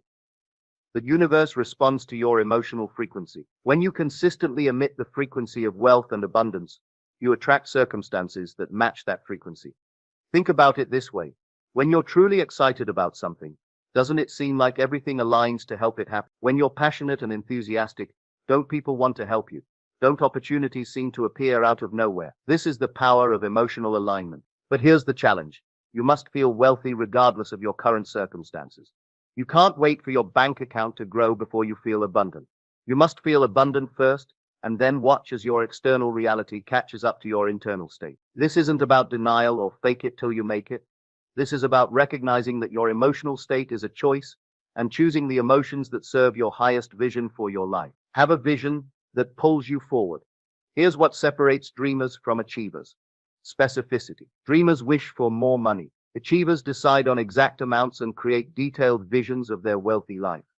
I want you to get specific. Not someday, not eventually, right now. What does your wealthy life look like? Are you traveling first class to destinations you've only dreamed of? Are you living in a home that reflects your success? Are you driving a car that makes you smile every time you see it? But go deeper than material things. How does financial freedom feel? What does it mean to wake up without financial anxiety? What does it feel like to make decisions based on what you want, not what you can afford? See yourself walking into a luxury car dealership, not to browse, but to buy. Feel the leather seats, smell that new car scent, hear the engine purr. Make it so real that your nervous system responds as if it's happening right now. Picture yourself house hunting, but this time you're not looking at what you can afford. You're choosing what you want. See yourself walking through your dream home, feeling the satisfaction of knowing it's yours. Visualize checking your investment portfolio and feeling deep satisfaction at the numbers. See yourself having conversations with financial advisors about your growing wealth, discussing strategies for managing and multiplying your money. This vision isn't fantasy, it's your future calling you forward. The more clearly and consistently you can see it, the more powerfully it will pull you toward itself. Learn the strategic art of detachment. Here's a paradox that confuses many people. You must be intensely focused on your goal while simultaneously detached from how it will manifest. You must care deeply about the end result while not caring about the specific path to get there. Most people make the mistake of trying to micromanage their manifestation. They become attached to specific methods, timelines, and circumstances. But this attachment creates resistance and anxiety, which actually pushes away what they're trying to attract. True manifestation requires what I call strategic detachment. You hold your vision firmly in your mind. You feel the emotions of already having it. You take inspired action when it presents itself. but you don't try to control every detail of how it unfolds. Think of it like planting a seed. You plant it, water it, make sure it gets sunlight, but you don't dig it up every day to check on its progress. You trust the natural process of growth. Your financial goals work the same way. The universe has access to resources, connections, and opportunities that you don't even know exist. When you try to control exactly how your wealth will come to you, you limit yourself to only what you can imagine. But when you detach from the how and focus on the what and the why, you open yourself to possibilities beyond your current comprehension. This doesn't mean you become passive. Inspired action is still essential, but inspired action comes from a place of excitement and opportunity, not desperation and forcing. When you're truly aligned with your vision, the right actions will feel natural and energizing, not forced and exhausting. Use gratitude as a multiplier. Here's a secret that many manifestation teachers miss. Gratitude isn't just about being thankful for what you have. Strategic gratitude is about being thankful for what's coming. When you express genuine gratitude for the wealth that's on its way to you, you align yourself with the frequency of receiving. Start each day by saying, "Thank you for the abundance that's flowing into my life today." Feel grateful for opportunities you haven't even discovered yet. Express appreciation for the financial breakthrough that's preparing itself for you. But don't just be grateful for money. Be grateful for your ability to create wealth. Be grateful for your imagination, your creativity, your unique talents and skills. Be grateful for the opportunities that exist in the world today that didn't exist even a few years ago. Be grateful for every small sign of abundance that shows up in your life. When you find a penny on the ground, when someone buys you coffee, when you receive an unexpected discount, acknowledge these as signs that the universe is conspiring to bring you abundance. This isn't delusion. This is preparation. You're preparing your mind to recognize and receive the wealth that's seeking you. Every morning, when you wake up, you have a choice. You can either spend your mental energy focusing on what you lack, or you can invest it in creating what you desire. This choice compounds over time. Imagine two people with identical circumstances. One spends their mental energy worrying about bills, complaining about their situation, and feeling envious of others' success. The other spends their mental energy visualizing their success, planning their moves, and maintaining unwavering faith in their ability to create wealth. After 1 year, these two people will be living completely different realities, not because of luck, but because of the compound effect of their daily mental choices. Your beliefs about money were programmed into you from childhood. You heard conversations about money, you observed your parents' relationship with money, you absorbed cultural messages about wealth and success. Most of these programs were installed without your conscious consent, and many of them don't serve your highest good. But here's the empowering truth. You can reprogram your beliefs. You can choose new thoughts about money. You can create new neural pathways that support abundance instead of scarcity. Every time you choose a thought of abundance over a thought of lack, you're strengthening your wealth consciousness. Every time you speak words of prosperity instead of poverty, you're rewiring your brain for success. Every time you feel grateful for your financial blessings instead of focusing on what you don't have, you're aligning yourself with the flow of abundance. Now let's talk about the power of inspired action. Here's where many people get confused. They think manifestation means sitting around waiting for money to fall from the sky.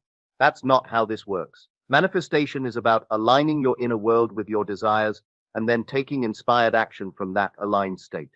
When you're truly aligned with wealth consciousness, you'll find yourself having conversations you wouldn't normally have, noticing opportunities that were always there but invisible to your scarcity mindset, feeling compelled to learn new skills or explore new ventures, making connections with people who can help accelerate your success, taking risks that your old self would have been too afraid to take. This is inspired action, action that comes from alignment, not desperation. It feels energizing rather than exhausting, exciting rather than fearful, natural rather than forced. But here's the key. You must be willing to act when inspiration strikes. The universe is constantly sending you signs, opportunities, and impulses toward your wealth. But if you ignore them or make excuses, they'll stop coming. Pay attention to your intuition. When you get an idea for a business, a sudden urge to call someone, or an impulse to attend an event, follow it. These seemingly random impulses might be the universe's way of guiding you toward your financial breakthrough. As you start to experience more financial success, you'll hit what psychologists call your upper limit. This is when your old programming kicks in and tries to sabotage your progress. You might make a foolish financial decision, pick a fight with someone important, or find another way to pull yourself back to your old comfort zone. Recognize this for what it is: growing pains. Your identity is expanding to accommodate your new level of wealth, and that expansion can feel uncomfortable. Don't let temporary discomfort rob you of permanent success. When you hit your upper limit, remind yourself, I am safe in my success. I deserve this abundance. I can handle this level of wealth responsibly. You might also experience what I call wealth guilt, the feeling that you don't deserve money or that having money makes you somehow bad or greedy. This is just old programming trying to keep you small. Remember that money is neutral. It's what you do with it that matters. The world needs more good people with money. When you become wealthy, you can fund causes you care about, help people in need, create jobs, and make a positive impact on the world. Your wealth isn't selfish, it's service. When you become wealthy, you don't just change your own life. You become a force for good in the world. You create jobs, support businesses, contribute to charities, and inspire others to believe in their own potential. Your wealth isn't selfish, it's necessary. The world needs people who understand money as a force for good, who will use their resources to solve problems and elevate humanity. Think about the impact your wealth will have. Maybe you'll start a scholarship fund for underprivileged students. Maybe you'll invest in clean energy companies. Maybe you'll help family members achieve their dreams. Maybe you'll fund research for diseases that need curing. Your financial success gives you the power to make a difference. Every dollar you earn is a vote for the kind of world you want to create. When you earn money ethically and use it wisely, you're contributing to the greater good. This perspective shift, from seeing wealth as selfish to seeing it as service, can be incredibly powerful in overcoming any guilt or resistance you might have about becoming wealthy. The time is now. Stop waiting for perfect conditions.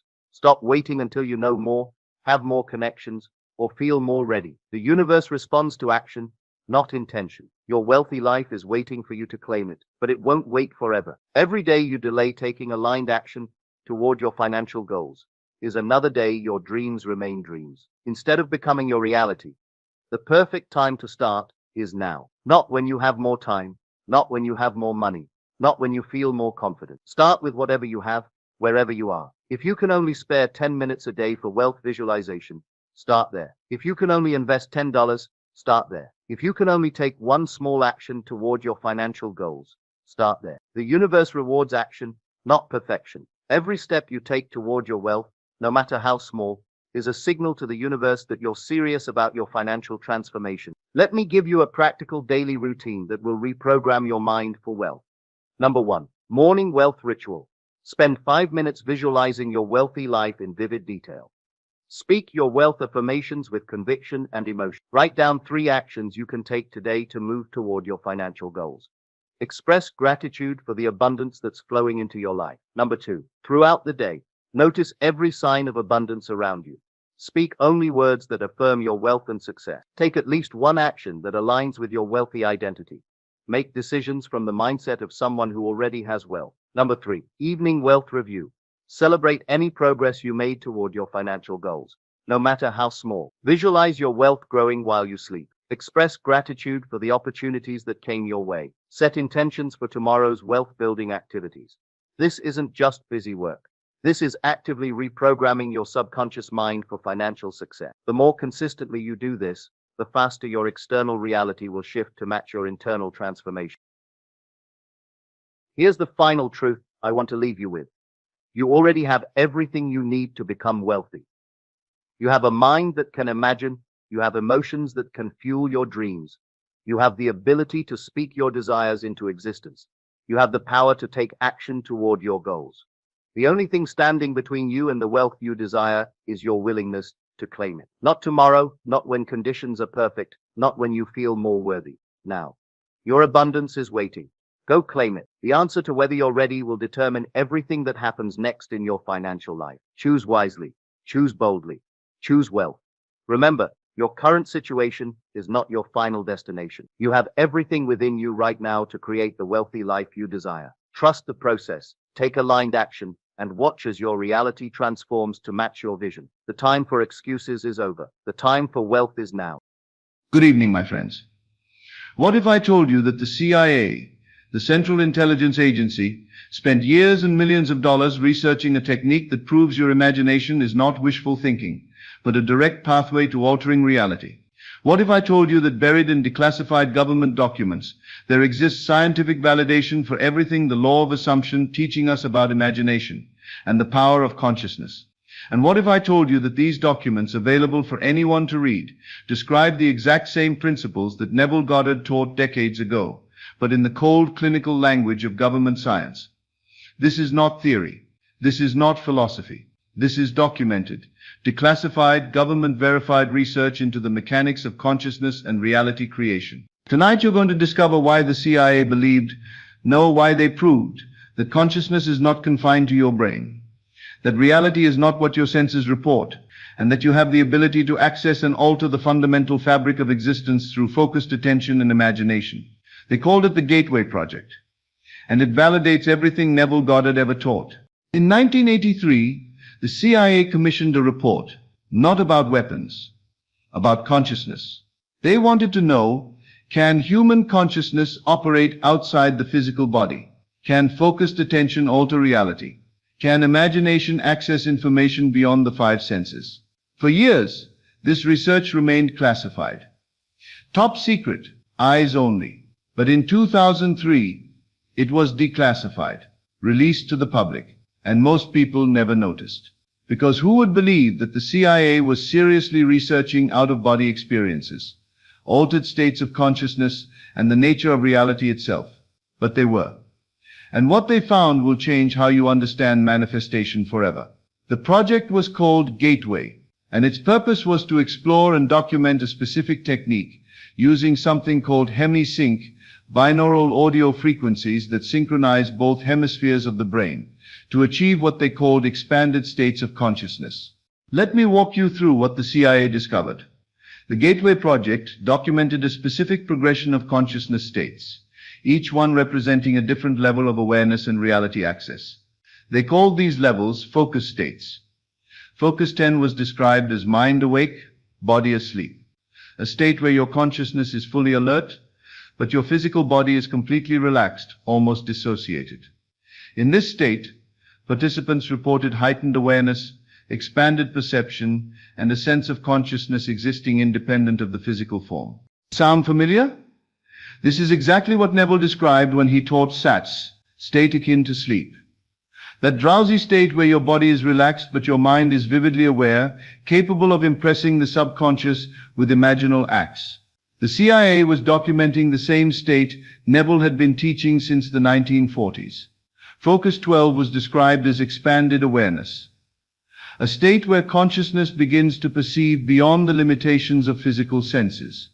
In this state, participants reported accessing information they couldn't have known through normal means, seeing events at a distance, perceiving probable futures, experiencing realities that hadn't yet manifested physically.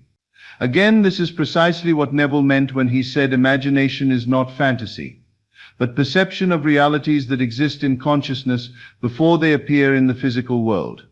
The CIA's Focus 12 is Neville's imaginal realm, the place where your desire already exists, waiting to be assumed into your experience. But here's where it gets even more profound. The Gateway documents describe reality not as solid matter, but as an energy matrix, a field of potentials, frequencies, and information. They explain that what we perceive as physical reality is actually consciousness organizing energy into patterns based on observation and attention. Let me read you an actual quote from the declassified document.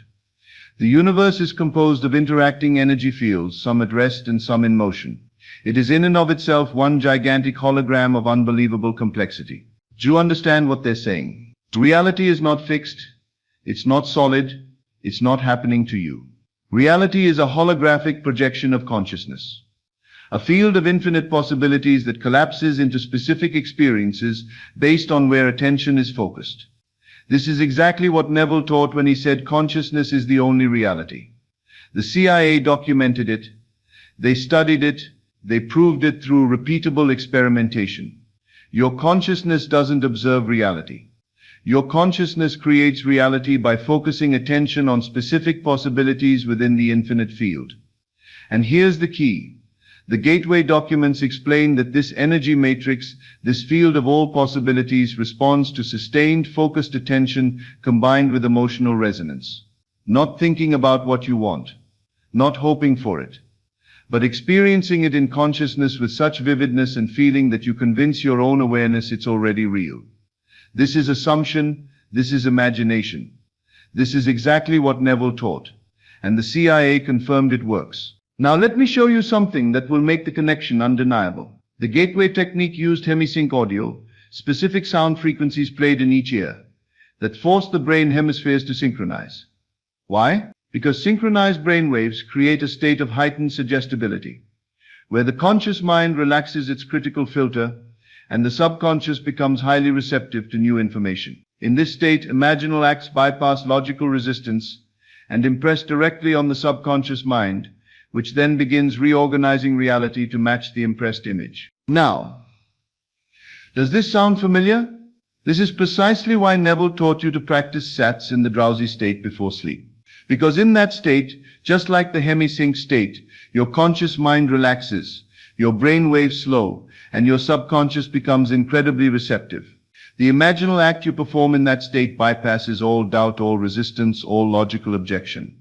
It impresses directly on the creative level of mind. The CIA used technology to achieve what Neville taught you to achieve naturally, accessing the gateway state where consciousness can impress new patterns on the energy matrix of reality. Different methods, same gateway, same results. But the Gateway Project went even further. They documented something called Focus 15, described as no time, a state where consciousness exists outside linear time, able to access past and future simultaneously. In this state, participants reported experiencing desired outcomes as if they had already happened, not imagining them as future possibilities, but remembering them as completed events. Do you see it? This is living from the end. This is Neville's core teaching.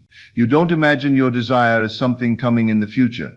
You experience it in consciousness as already done, as a memory of something that has already occurred. And when you do this, when you occupy the state of the wish fulfilled so completely that it feels like a memory rather than a hope, you've collapsed the timeline. You've accessed Focus 15. You've moved outside linear time. You've selected the reality where your desire is already manifested and brought your awareness to that timeline. The CIA documented this. They proved participants could access information from timelines where events had already occurred differently than the current physical timeline. They proved that consciousness exists beyond time, that all possibilities exist simultaneously, and that focused attention determines which possibility you experience as your reality. This is quantum physics meeting ancient mysticism. This is science validating spirit, and it's exactly what Neville taught. Now let me connect another crucial piece. The Gateway documents explicitly state that consciousness is not produced by the brain. It's not confined to the physical body. It's not limited to the material world. They describe consciousness as existing in a non-physical energy matrix, a realm beyond the physical senses, where all information, all possibilities, all potentials exist simultaneously. And here's the critical part. They explain that this non-physical realm is more fundamental than physical reality. It's the source, the cause, the creative level. Physical reality is the effect, the projection, the manifestation of what exists first in the non-physical realm. Neville called this the imaginal world, the realm of consciousness where your desire already exists in perfect, complete form. The CIA called it the non-physical energy matrix. Different names, same reality. And both frameworks agree on this crucial principle. What you experience in this non-physical realm, what you assume, what you embody, what you feel is real in consciousness, must eventually manifest in physical form. Because the non-physical is cause, the physical is effect. Consciousness is primary. Matter is secondary.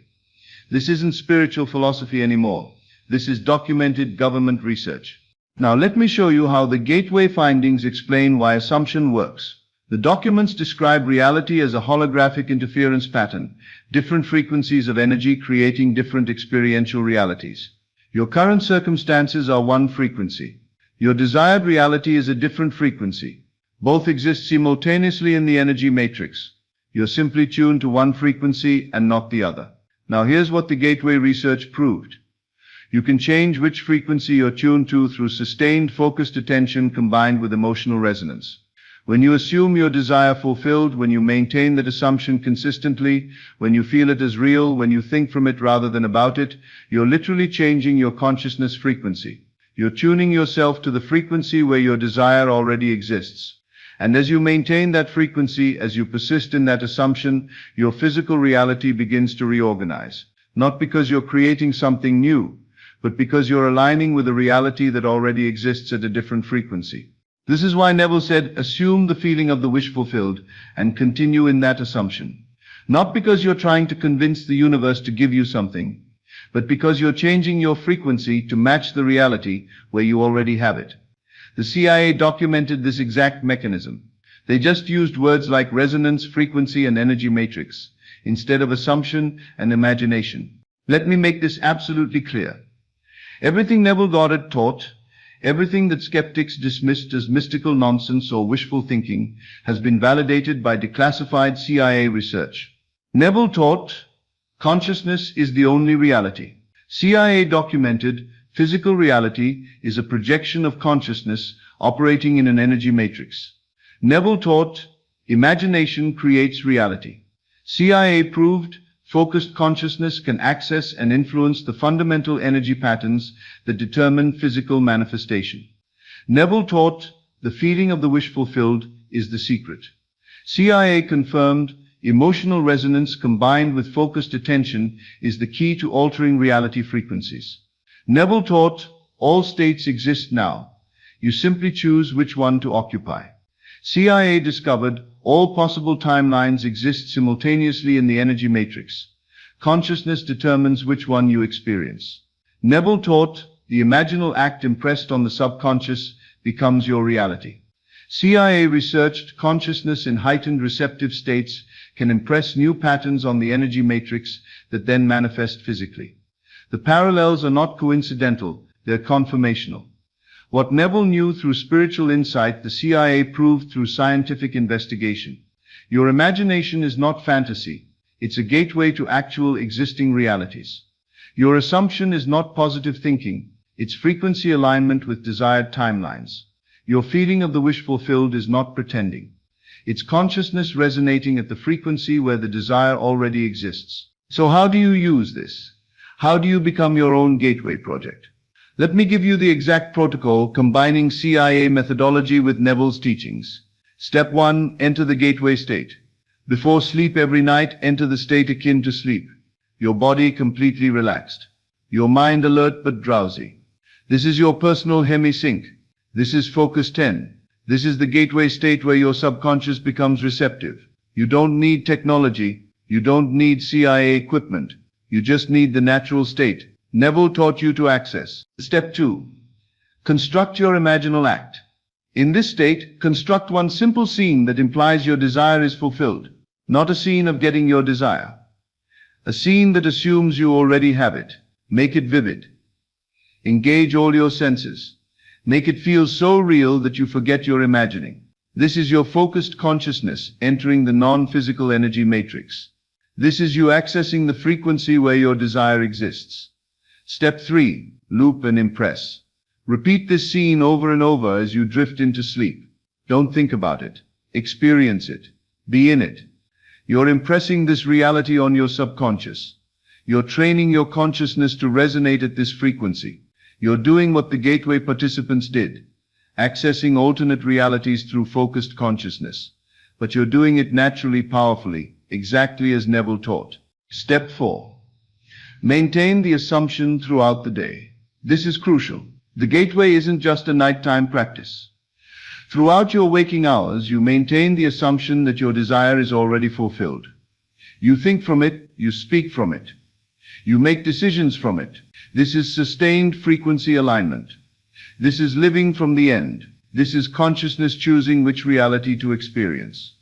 Every time you drift back to your old assumption, your old frequency, you gently redirect back to your desired state. You're training your consciousness to naturally resonate at the frequency of your desire fulfilled. Step 5. Ignore contradictory evidence. The gateway documents explain something crucial. There's a time lag between consciousness shift and physical manifestation.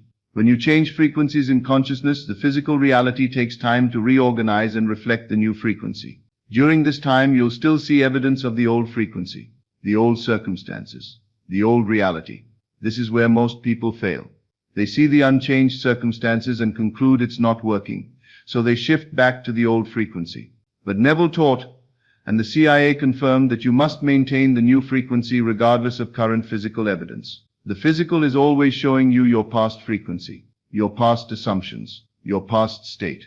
But as you persist in the new frequency, as you maintain your assumption despite appearances, the physical must eventually shift to match. For those of you who needed scientific proof, for those who struggled with faith, for those who wanted evidence that this isn't just spiritual fantasy, here it is. The CIA, the most secretive, most skeptical, most evidence-demanding organization in the world, spent years and millions of dollars researching consciousness. And they concluded, consciousness can access and influence reality beyond the physical senses. Focused attention combined with emotional resonance can alter the fundamental energy patterns that determine physical experience. They proved it, they documented it, they declassified it. Everything Neville taught is not just spiritual wisdom. It's verifiable, documented, scientifically observed reality mechanics. Your imagination is not wishful thinking. It's accessing the energy matrix. Your assumption is not pretending. It's frequency selection. Your feeling of the wish fulfilled is not fantasy. It's resonance with existing realities. The government proved it. Neville taught it. Now it's time for you to experience it. Tonight you have a choice. You can continue thinking of manifestation as some mystical, unreliable practice that sometimes works for lucky people. Or you can recognize that what you've been learning is documented, researched, government-verified science about how consciousness and reality actually operate. The gateway is real. The non-physical energy matrix is real. The ability to access alternate timelines through focused consciousness is real. And you have access to this gateway every single night through the state akin to sleep. You don't need CIA clearance. You don't need special technology. You don't need permission. You just need to do what Neville taught. Enter the state, construct the scene, feel it real, maintain the assumption, persist until it hardens into fact. The CIA proved it works. Neville taught you how to do it. The only question is, will you actually apply it? My friends, the greatest secret has been hiding in plain sight. Not in mystical teachings that require faith, not in spiritual philosophies that demand belief, in declassified government documents, in scientific research, in repeatable documented experiments. Consciousness is the only reality. Imagination creates your experience. Assumption determines which timeline you live in. This is not belief. This is not hope. This is not faith. This is documented fact. So tonight, when you enter the state akin to sleep, know that you're not engaging in wishful thinking. You're accessing the gateway. You're entering the energy matrix. You're aligning with frequencies where your desire already exists. You're doing what the CIA proved was possible. What Neville taught was natural. What you were born to do. You are consciousness. You are the creator. You are the gateway itself. Use it. Thank you and good evening. This is Best of Lectures. I will see you in the next video.